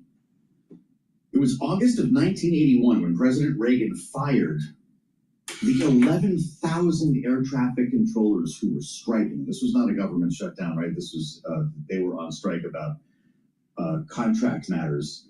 And he was, regarded by many as handling that well. Is this what's in the president's mind right now? Is he thinking back to Reagan, 81, despite the lack of parallels? So when we were reporting the story on the Newark air issues and essentially the air traffic controller shortages, a lot of people talked about how 1981 was a precipice for the air traffic control industry, where you suddenly had a shortage of air traffic controllers filtering into the system. And that sort of had a knock-on effect until this day, because the air traffic controllers retire out and then there's a fresh batch of replacing those controllers. And the shutdown sort of has an impact on the intake of those new controllers. And at the moment, there's a shortage of controllers. So it would be not the greatest idea to sort of get rid of air traffic controllers who are fully trained and actually capable of directing traffic, especially when we've got a shortage of air traffic controllers in this country. Yeah. Well, you wonder, too, if they're going to get a raise because he's recommending one. Hey, Sid, thank you. You've been great. We'll be calling Sid Phillip up at World Headquarters in New York. Got our eyes on Capitol Hill with regard to all of his lawmakers. I'm sure would like to have a say. And we haven't even had a chance to mention yet what's happening on the other end of Pennsylvania Avenue. We thought we would call up Michelle Giamrisco to talk about that, because it's not very often President Trump has, and he's dealing with this shutdown stuff as well, presumably, has a world leader come visit the Oval Office without the press being brought into the room. We kind of just assume that's going to be the case. It's not today, as he has the president of Syria, the guy who had a $10 million price on his head here in the United States, said to be a terrorist until recently. Now he's apparently an ally. Described as once unthinkable in the tip sheets this morning. Michelle Giamrisco covers the White House for us and national security. It's great to see you. I don't. Is this an ally of the United States, and what are they talking about? Well, ally is certainly a stretch, I think, Okay. in military jargon as well. But yeah, the optics would be strange if we were to if it were to open up to see President Trump next to President al-Shara, because indeed the timeline has been quick. I mean, just last week it was the designated terrorist blacklist designation was lifted by the State Department. That also followed UN Security Council at the U.S.'s urging, taking off some sanctions. Now, al-Shara still has an uphill battle, and the U.S. does, the White House does, in getting Congress to erase some of the comprehensive sanctions that have been in place on Syria. But yes, this is a remarkable turn of events, and it all kind of speaks to the president's effort, of course, and in the Middle East and in a lot of these conflict situations to try to be the peacemaker and to bring some sort of deal to the situation. So is there's the idea to have another long-term ally in the region if things work out here, or is this more transactional? There are things to be had on both sides. So we reported this morning, we had a U.S. official confirm earlier reporting by the Wall Street Journal that Syria will be signing on to a U.S.-led coalition to defeat Islamic State terrorists. But, again, this is a guy, al-Shara, who used to lead an affiliate of al-Qaeda. So this is someone that, it's kind of a big move, to say the least, to enlist this leader to kind of come to the aid of the U.S. in counterterrorism efforts. So there's that to be had. There's also, what Trump likes to talk about. One of his signature diplomatic achievements in the first term was the Abraham Accords, or he likes to call them the Abraham Accords. But he has been, of course, Trump has been pressuring Syria and others in the region to sign on to that pact, which of course would normalize relations with Israel. So that's another big item on the U.S.'s side. And meanwhile, Syria has to like that al-Shara just only came to power, less than a year ago. He's now earning reprieve from sanctions and from terrorist designations that he didn't have previously. So it kind of dovetails with what he was addressing the United Nations about a couple months ago, in terms of trying to get Damascus to be seen as not an exporter of crisis, as he said, but an opportunity for peace in the country and in the region. So we'll see where this goes from here. But certainly a remarkable and stunning turnaround to have him at the White House today. It's amazing what the president has said about him. This is after they first met in May. President Trump, tough guy. This is a quote, very strong past, fighter. Right. What do you make of the decision not to let reporters in the room?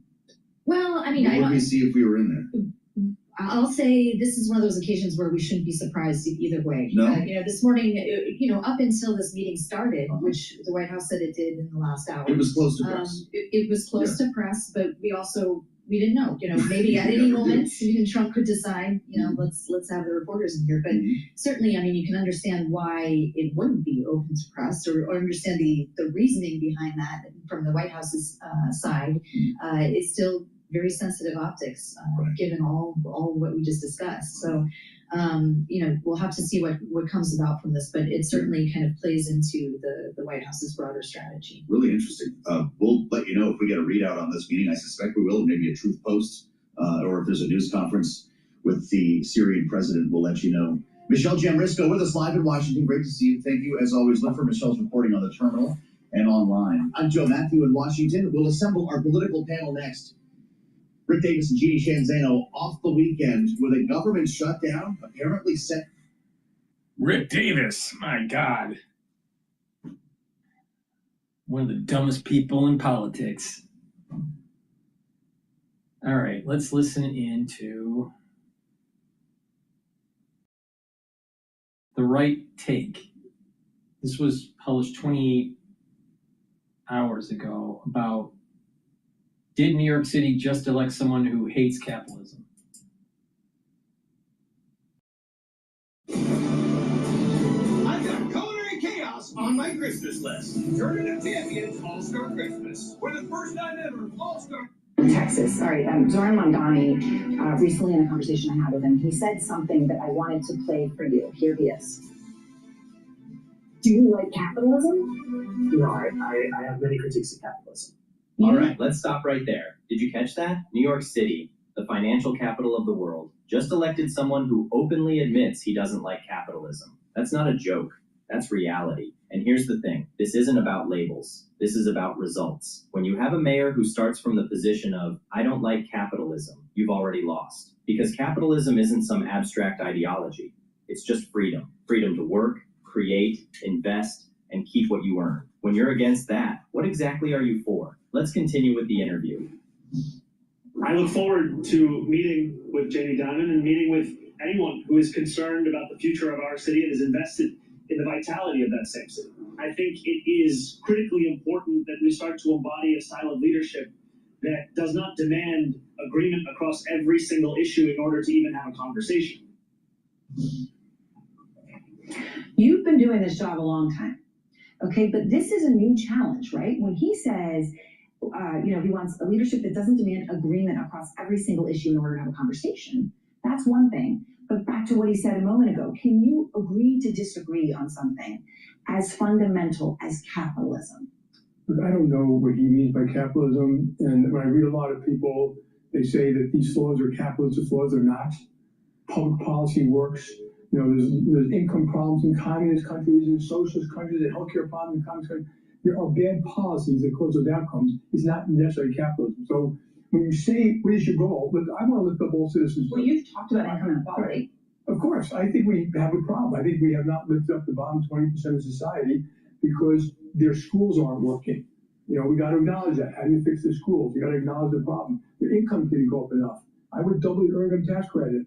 The crime is worse in those neighborhoods. So while they're being lectured to by other people, they're the ones who go to crime-ridden neighborhoods. The schools don't teach them job skills. So yeah, we need to fix those things. Those things, in my opinion, are not Democrat, they're not Republican, they're not flaws of capitalism, they're not flaws of socialism. They are bad policy, badly executed. And Jamie Dimon is absolutely right here. The problems in our cities, crime, failing schools, income inequality, these aren't failures of capitalism. These are failures of bad government policy, period. Those schools aren't working because they're government monopolies with zero accountability and zero competition. The solution isn't more government control. which is exactly what Mamdani wants. The solution is getting government out of the way so people can actually work, earn, and build wealth. And so anyone who wants to fix those things, I'm all in. This mayor here, that was all he cared about. I want to fix the potholes, I reduce crime, I want the schools to work, I want big jobs. And you know what? Unemployment here, 23% to 7%. And this city had gone bankrupt. Right. And now it's investment grade. And they did it, as you point out, right? One of the first calls that Mayor Duggan here in Detroit made was to you.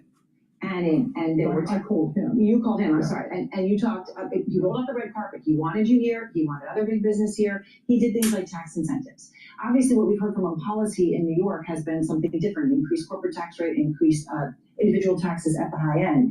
But in the context of what you've done here in Detroit, right? $2 billion that you've invested over the past dozen years.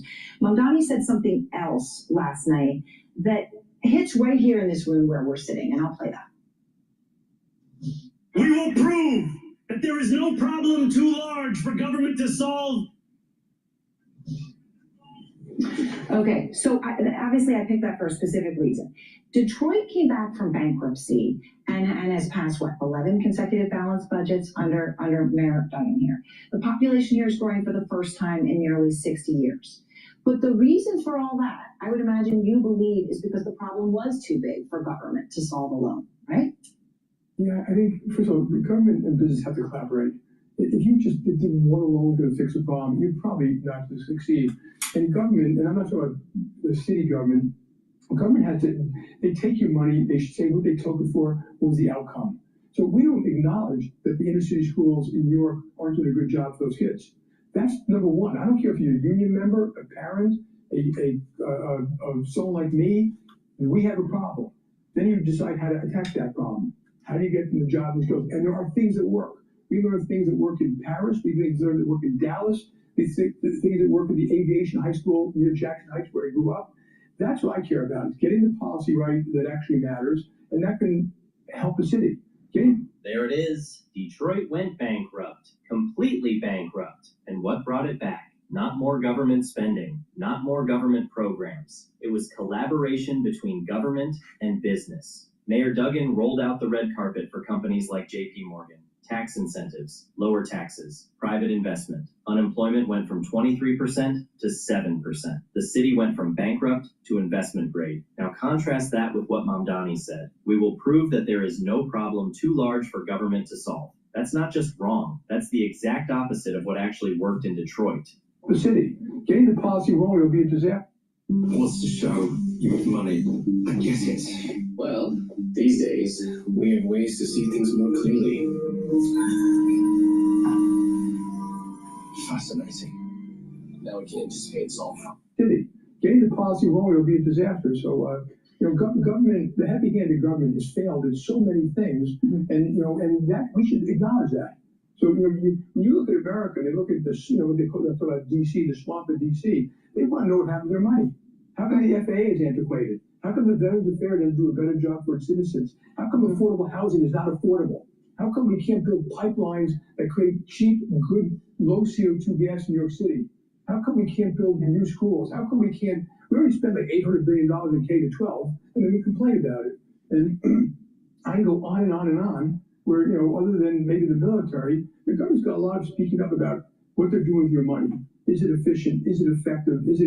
How is it being used? And sometimes, as a business person, I always ask first, am I always spending I'm doing well before I ask more? Listen to what Diamond just listed. The FAA is antiquated. The VA fails veterans. Affordable housing isn't affordable. We spend $800 billion on K-12 with terrible results. And here's his key question. Are you spending well before you ask for more? That's basic accountability, but government doesn't work that way. Government says every problem needs more funding, more programs, more bureaucracy. New York already has massive government spending. The problem isn't that government is too small. The problem is it's inefficient, unaccountable, and implementing policies that don't work. I know you had a brief conversation with Zoran Mamdani, or at least he told me that you did. Yeah. And I got the impression it was pretty recent. Yeah. Yeah, but it was a long time ago because I had not gone to a meeting. Now this time I didn't not go to avoid him. I was out of the country. And I said, feel free to call me. And we have not spoken. I left a message today. You left a message today. Yeah. Okay. So obviously you're willing to meet with him anytime. If I find, I will. Then if I find it productive, I'll continue to do it. Bottom line, Jamie Dimon is being diplomatic because he has to be. He's got $3 billion in that New York skyscraper and 24,000 employees. It's not just New York. He also does banking around the world, and he's doing banking with some countries that are a little bit more socialistic than our liking. And that's the reason why he has to walk on eggshells. But the bottom line is this. The only way out of a society that's unproductive is to use capitalism.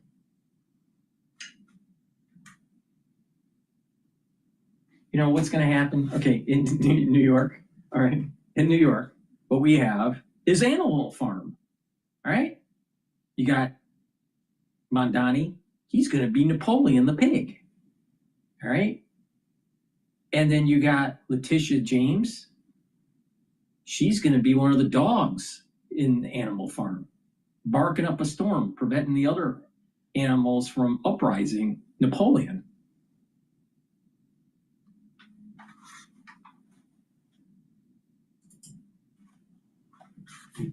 He can't just leave. But here's reality. New York City just elected someone who opposes the economic system that made New York possible. Someone who wants to raise taxes when businesses are already fleeing to Texas and Florida. We've seen this before. Detroit figured it out. They brought in business, cut regulations, created incentives. It worked. New York is going in the opposite direction. And the people who will suffer most are the ones Mamdani claims to want to help. The people who need jobs, safe neighborhoods, functioning schools. You can't tax and regulate your way to prosperity. New York's about to learn that the hard way. Let me know what you think in the comments.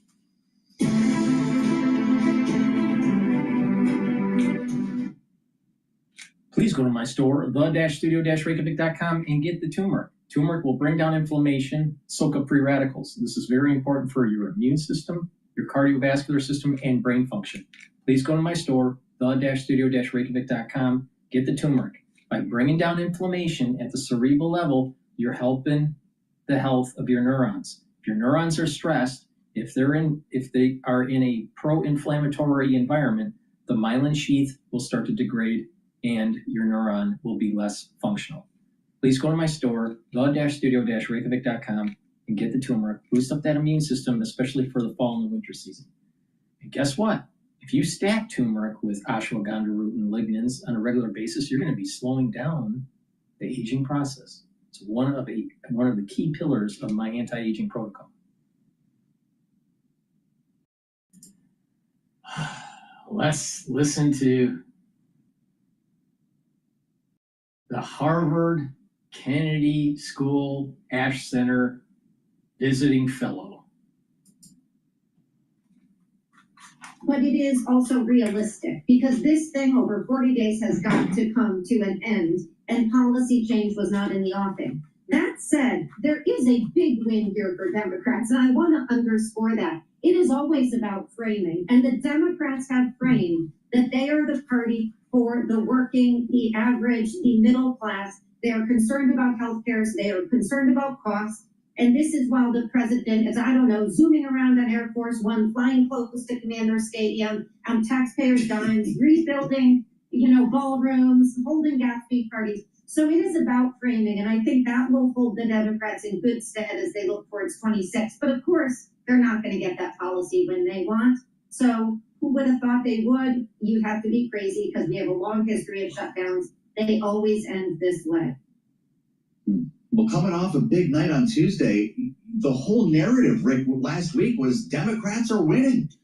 Donald Trump, who we see there at the football game yesterday, called Senate Republicans to the White House to say, you guys need to open the government. This is because of the shutdown and the fact that I was not on the ballot.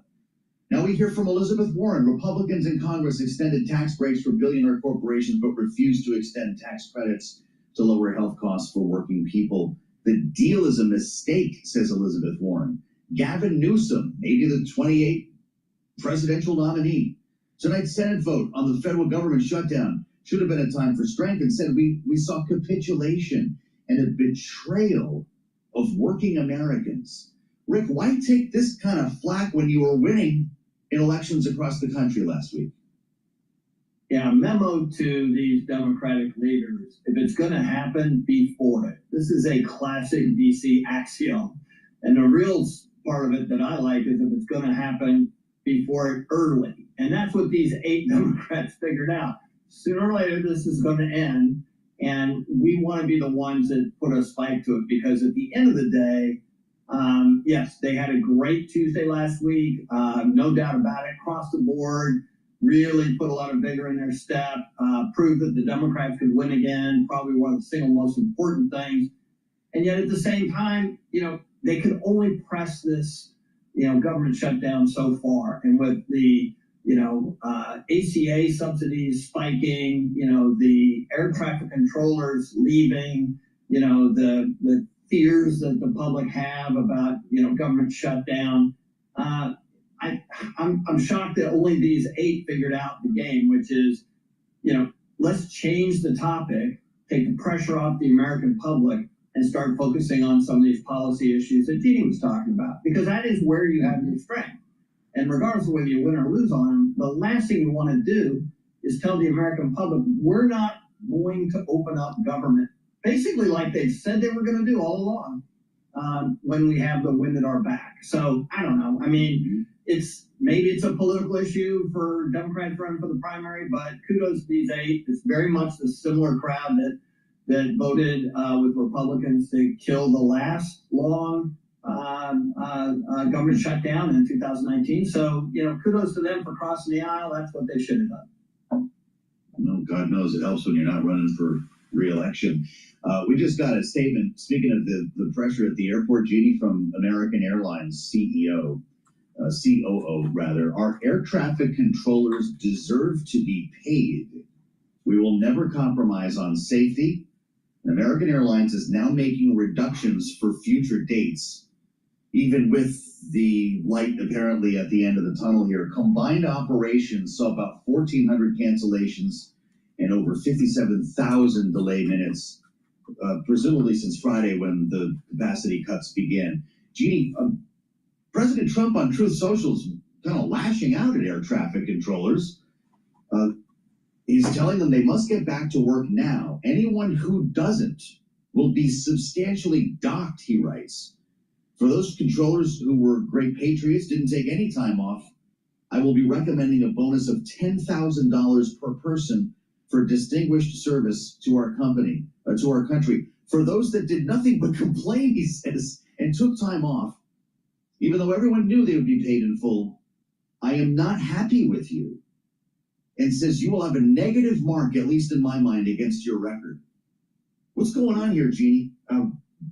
Does the president have the power to do that? It is a classic misreading of the room on Donald Trump's part, and something he's been doing right along this last month, in my estimation. There is no evidence of or world in which you had air traffic controllers staying home because they were protesting politically. You have people staying home because they have rent to pay, they have food to put on their table, they have children to take to doctors, and they too need a modicum of the money that Donald Trump has in which to run their lives, and they were not getting paid. So there is no evidence that people were staying home because they were patriotic, they were unpatriotic, or they were in bed with the Democrats. This is about living. This is about paying their bills. This is about winter coming and having to pay for heat and electricity. And so for him to come out and say this is stunning. And there's so much about this that is just mind-boggling, including the fact if you were going to get $10,000 bonuses, why didn't you say this when the shutdown started so that these people stayed in the role? And so there were no shutdowns at the or slowdowns at the airport. So Joe, I've got a lot on this. Yeah. That was pretty good, and maybe next shutdown you will. $10,000. I don't know where he's going to get that. Rick, did Donald Trump think he was invoking Ronald Reagan in 1981? How does he think this is going to play? Yeah, look, I mean, I think this is pretty simple. Technically, in addition to the Democrats gave and the Republicans gave, right? They originally weren't going to give these kinds of benefits to furloughed workers and things like that the Democrats got successfully in this CR.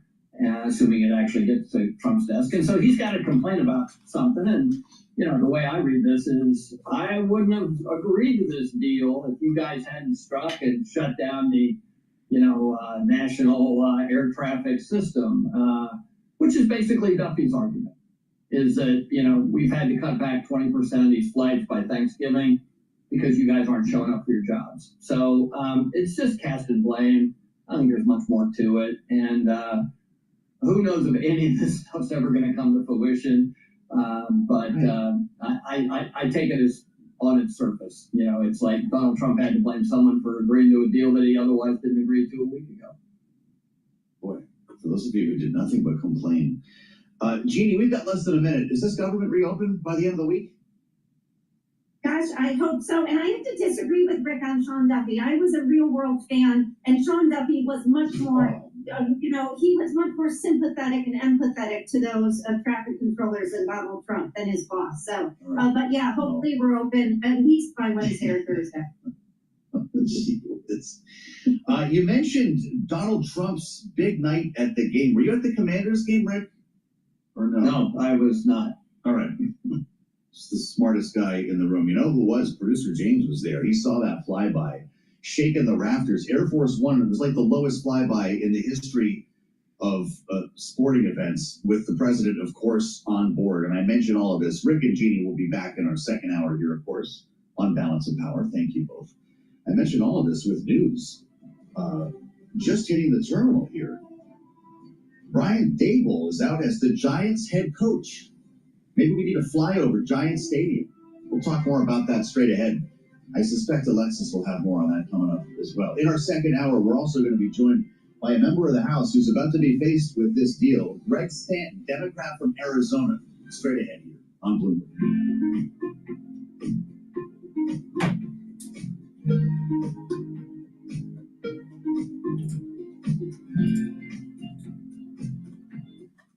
Please go to my store, the-studio-reykjavik.com, and get the ashwagandha root. Ashwagandha root will bring down cortisol levels and help you to control your blood glucose levels.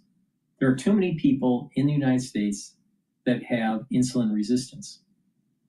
Please take my advice, do proper exercise, proper diet, and take ashwagandha root. Control those cortisol levels and your blood glucose levels. And by doing that, you're helping your cardiovascular health and you're helping your immune system. Please go to my store, take the ashwagandha root. This is part of a protocol to slow down the aging process. Now let's listen into the BBC crisis. The speech by US President Donald Trump in a BBC documentary has grown into a full-blown scandal, with two of the corporation's top bosses announcing their resignations. The BBC's Director General, Tim Davie, and its news CEO, Deborah Turness, both stepped down on Sunday. The controversy has raised new questions about impartiality at the British public broadcaster. A crisis unprecedented in the long history of the BBC. The corporation's Director General, Tim Davie, and new CEO Deborah Turness both stepping down. At the heart of the meltdown lies a BBC Panorama documentary, which used parts of a speech by US President Donald Trump made shortly before the January 6 US Capitol riots. A leaked internal memo said the documentary edited Trump's words, implying he encouraged the rioters, while omitting a section where he called on his followers to make their voices heard, peacefully and patriotically. Trump responded to the resignations on his Truth Social platform. These are very dishonest people who tried to step on the scales of a presidential election. On top of everything else, they're from a foreign country, one that many consider our #1 ally. What a terrible thing for democracy. As a publicly funded broadcaster, the BBC is obliged by its charter to report impartially. But critics from both left and right have repeatedly accused the corporation of bias. While acknowledging mistakes, former new CEO Deborah Turness dismissed claims that the BBC is institutionally biased. I asked Birgit Mars, our correspondent in London, just how big a crisis this is for the BBC. It is a big crisis and definitely headline news here in the UK. The BBC is one of the most trusted news brands in the world. And in the UK, it's part of the fabric of democracy, and trust in the BBC sits at the heart of it. And that obviously builds on impartiality. So the suggestion that a mistake was made when President Trump's speech was reported, possibly inadvertently, but that somehow the truth was distorted, that is a grave mistake. And the question is why there was no apology, why this crisis was basically starting to unfold and now ends, maybe not ends, but now we have a new stage in this crisis with these two high-profile resignations. That's right, they really are very high profile. So where did the pressure come from to force these two very senior bosses, the head of the BBC and the CEO of BBC News, where did the pressure come from to force them to resign? Of course, this is still unfolding. Insiders say it comes from within the board of governors, basically the oversight of the BBC, and the outgoing Director General actually warned not to weaponize the BBC. So the row is really over impartiality, not just about this particular incident, but there are allegations of wider impartiality. So the BBC has in recent years come under a lot of scrutiny, as have other news organizations as well, in an increasingly polarizing debate on lots of issues. For example, the Brexit coverage was a big point of content here in the UK, and the BBC had come under pressure from the left and the right about bias in that coverage.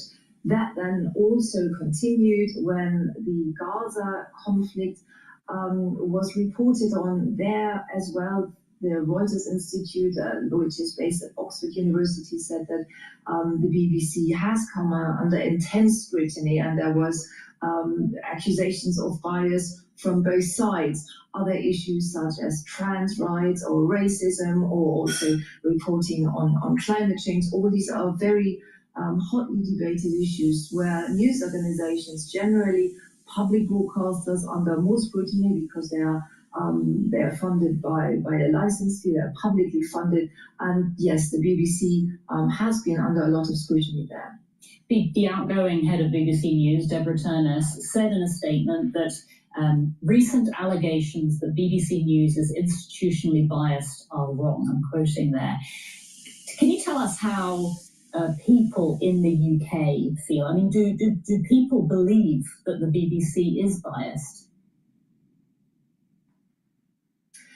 There, I think it's quite good to look at the polls, and again, the Reuters Institute at Oxford University, they are doing in-depth research on the trust of news brands, and they are saying that the BBC is still one of the most trusted news brands, and it's also where people actually crucially go when they want their facts checked. So the BBC is not as highly trusted as it was maybe decades ago. The same goes for other institutions in the UK, but it's still much more trusted than journalists generally. So it just reflects that there is a debate on news, there is a debate on what is true and what is not true. That is definitely going on here in the UK, and the BBC is at the forefront of this.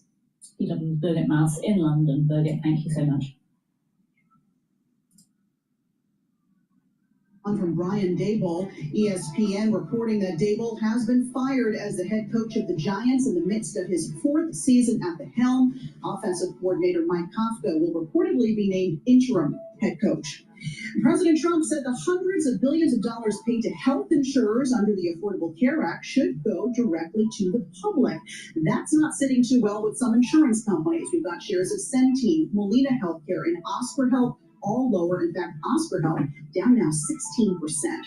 And Instacart in the news, the grocery delivery company formerly known as Maple Bear, or formerly known, I should say, as Maple Bear, posting better than expected quarterly results. Shares are higher here today, building on earlier gains in the previous session. For on-demand news 24 hours a day, subscribe to Bloomberg News Now wherever you get your podcasts. I'm Alexis Christoforous, and that's a Bloomberg Business Flash.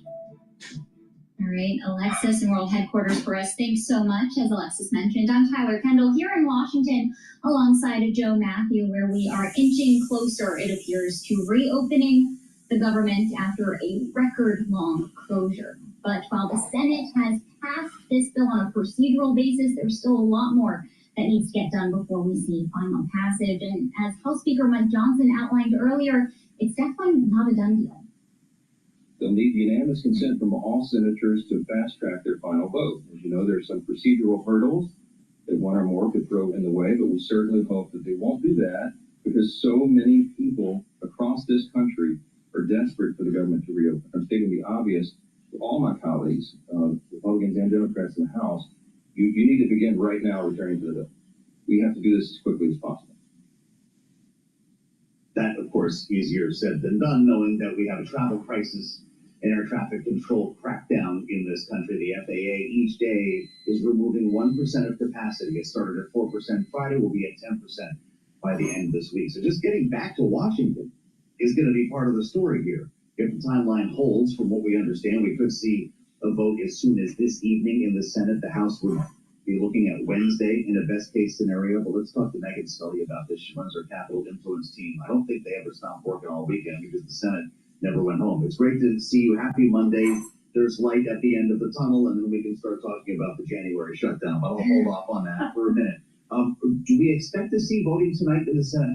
How quick did John Thune get this done? So he needs consent from all 100 senators to move this along. We're expecting some folks, including Senator Rand Paul, who typically holds these things up, to do just that, which would then essentially put the brakes on. They have to ride out a clock, take another procedural vote, ride out the clock again. So it could be days instead of hours, but this morning Senator Thune was saying he's hoping it's the hours, measured in hours, not in days. Have we heard from the White House on where they stand on this plan? Because while it would include the stopgap measure, reopen the government, as Joe mentioned, to January 30th, it also appears to have this pullback when it comes to the firing of federal workers, which of course is a policy that this White House really championed. Yeah, so we have not heard anything as of yet from the president himself. We are hearing rumblings from the White House that he is on board with this. Senator Thune said that the compromise had been floated with President Trump last night, and that he expects Trump to sign it if and when it eventually makes it to his desk. What's it like in the leadership offices right now, for Democrats, that is? Because these 8 senators broke ranks, right? Chuck Schumer was still a no, and Hakeem Jeffries just made it pretty clear that he's going to stay a no. They don't like what's going on here, but they've not managed to keep everybody from voting a certain way. There you have on your screen on Bloomberg TV the 8, including Dick Durbin, by the way, in the leadership, who decided to just say, let's get this done.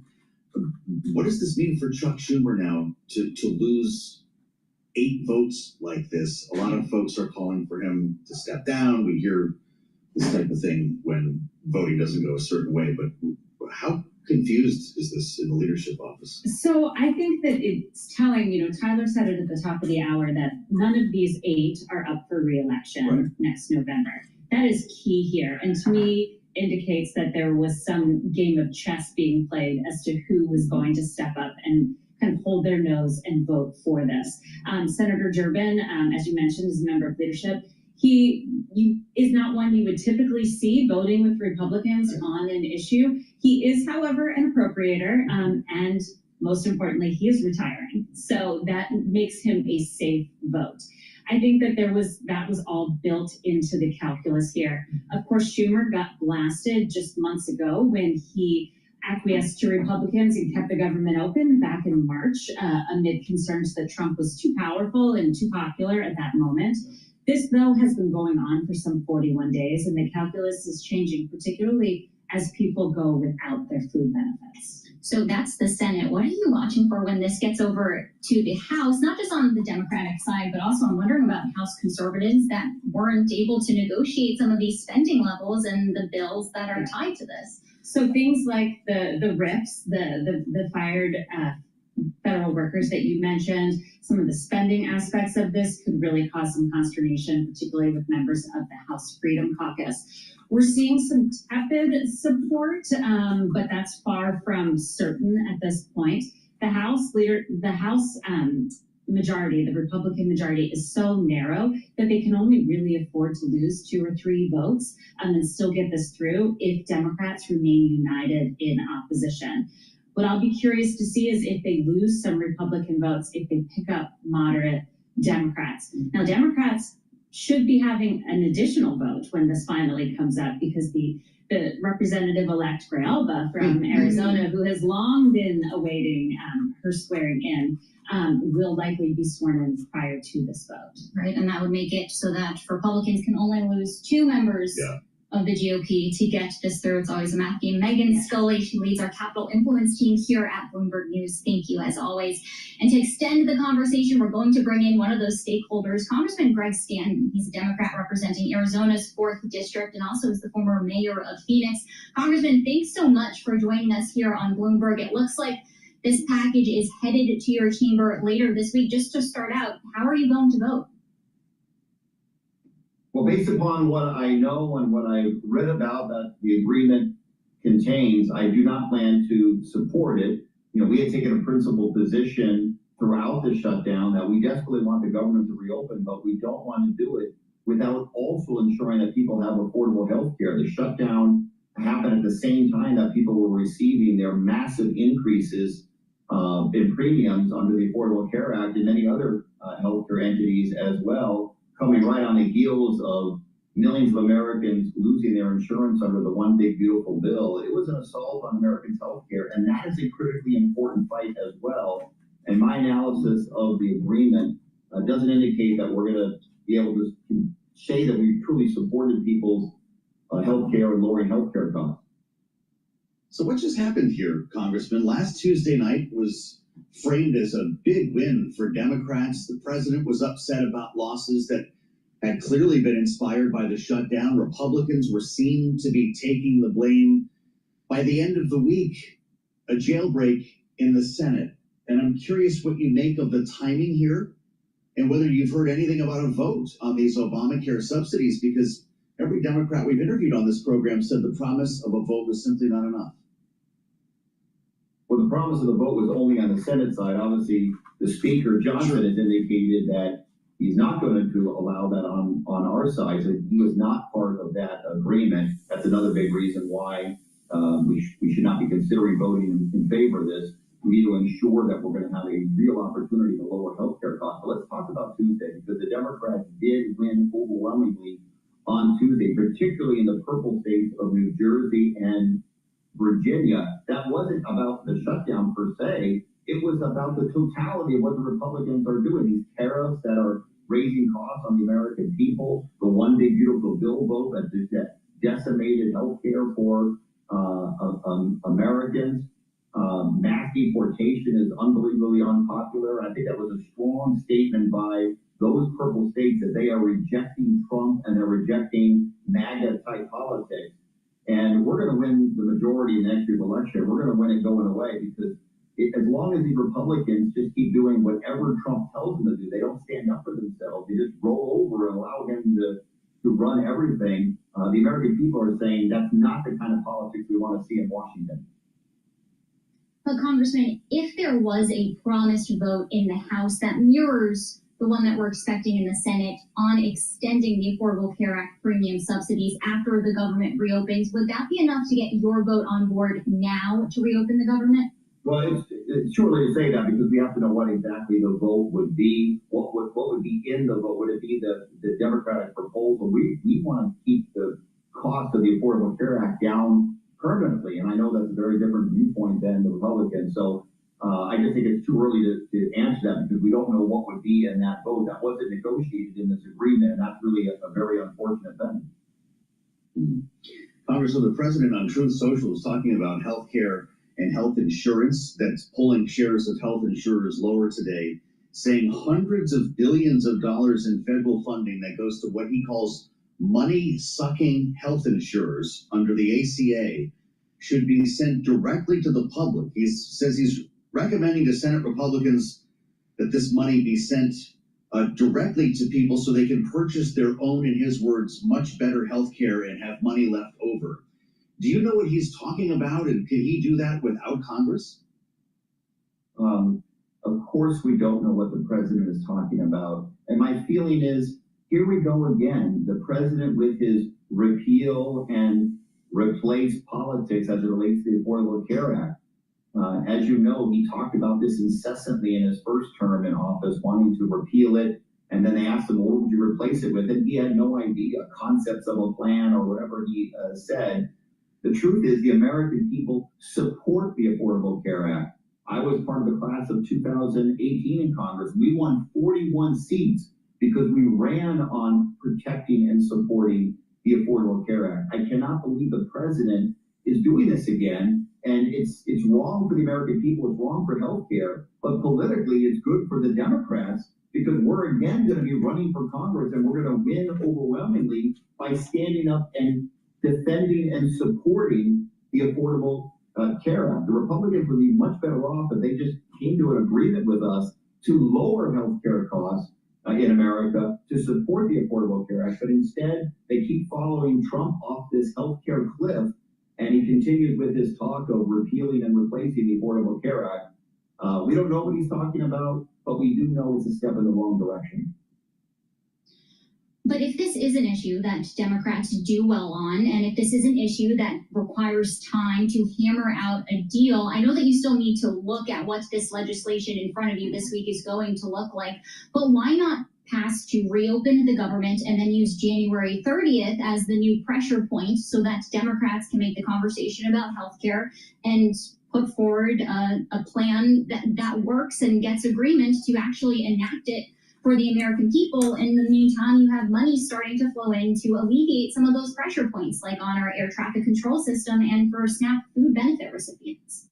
Well, we're going to keep fighting to lower healthcare costs for the American people. We want to lower costs overall. We're fighting against these tariffs that are increasing costs for the American people. And we know these decisions are Republicans, both in the One Big Beautiful Bill and now the decision not to support the Affordable Care Act, not to continue with these tax credits, which make it more affordable. We know how bad it is for the American people. We're going to fight for it now and continue to fight for it. And if it doesn't get done now, we're going to continue to fight for it. This is not a one-off thing or a cynical thing. We believe passionately that we have to lower costs for the American people. And that is why, the reason why we took such a strong step in the last few weeks is because people were receiving their premium increases in the mail at that time. So we wanted to make that point that we need to lower healthcare costs. We need to get the government open. We need to do both. It's not one or the other. And that's the principled position that House Democrats have taken. I want to ask you about air traffic controllers because someone like yourself has more than a couple of hours to fly when it's time to get back to Washington this week to vote, I guess, at some point in the coming days. The president is threatening to dock, to use his word, dock the pay of air traffic controllers who took time off, as he puts it, for the Democrat shutdown hoax.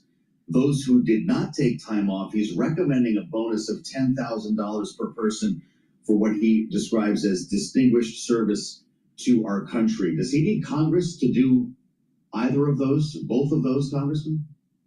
Yeah, we saw with the whole Doge thing with Elon Musk and him coming in and trying to unilaterally fire a bunch of employees and do it indiscriminately, and then they had to beg these employees to come back because neither Elon Musk nor Doge actually understood what they did. This has echoes of that. Look, all of the air traffic controllers are our heroes, and many of them were not able to work the overtime that they normally work because they weren't getting paid, so they had to do child care or in some cases had to work a second job in order to have some level of income. Those air traffic controllers are the heroes of this shutdown. In fact, I went so far as to say that I actually supported Secretary Duffy, the Secretary of Transportation, in lowering the number of flights at the 40 busiest airports, because safety of the traveling public has to be the highest priority. And these air traffic controllers aren't. I wish we had more time with you. Please go to my store, the-studio-reykjavik.com, and get the C60. You can get this in avocado oil, MCT coconut oil, or extra virgin olive oil. You can get it in a 2 ounce, a 4 ounce, or an 8 ounce configuration. It is cheaper per ounce to get the higher ounce configuration. Take it on an empty stomach for best absorption. Take a teaspoon a day every day. When you do that, you're soaking up free radicals in your cell, in your extracellular matrix, in your bloodstream, and also in your neurons. And when you do this, your tissues will perform better. You'll prevent plaque formation at the vascular level, and you'll have more ATP and more neurotransmitters produced in the neuron for better cognition. Please go to my store and get that C60. The C60 is 1,000 times more potent than vitamin C. One molecule of C60 is 1,000 times more potent than one molecule of vitamin C. Very important to understand this. And the reason why is that C60 is 60 carbons attached together, and that there's a special property with the electrons floating around on the molecule, around the molecule, that allows for an absorption and neutralization of the free radicals. Now, when this happens, you're reducing stress in the cell and your tissues. You're also allowing for the mitochondria's health to improve. And so your ATP will go up. When you have more ATP, your cells will perform better. Also, when you do this on a regular basis, you're going to notice that your immune system is better, your endocrine system is better. You'll also recover quicker after a workout if you take it before your workout. So go to my store, take a teaspoon a day every day. And when you do that, you're going to also notice that your basal layer for your skin, you're soaking up those free radicals, and the health of the basal layer will be better, and therefore your skin will improve. You will start to notice the benefits of C60 within 2 months. You're going to have more energy, and you're going to notice that your immune system, your endocrine system is improving. And within 1 year, you will see a visible difference. You will look younger. Please go to my store, the-studio-reykjavik.com, and get the C60. You can get it in MCT coconut oil, avocado oil, and extra virgin olive oil. C60 has to be in an oil to allow for the proper absorption. That's the end of my transmission. Thank you for listening. Please go to my store, the-studio-reykjavik.com. Get the great supplements that I offer. Make sure you use discount 5. You get $5 off any order. All caps, discount number 5. You get $5 off any order. Please go to my store, the-studio-reykjavik.com. Thank you for listening and have a nice day.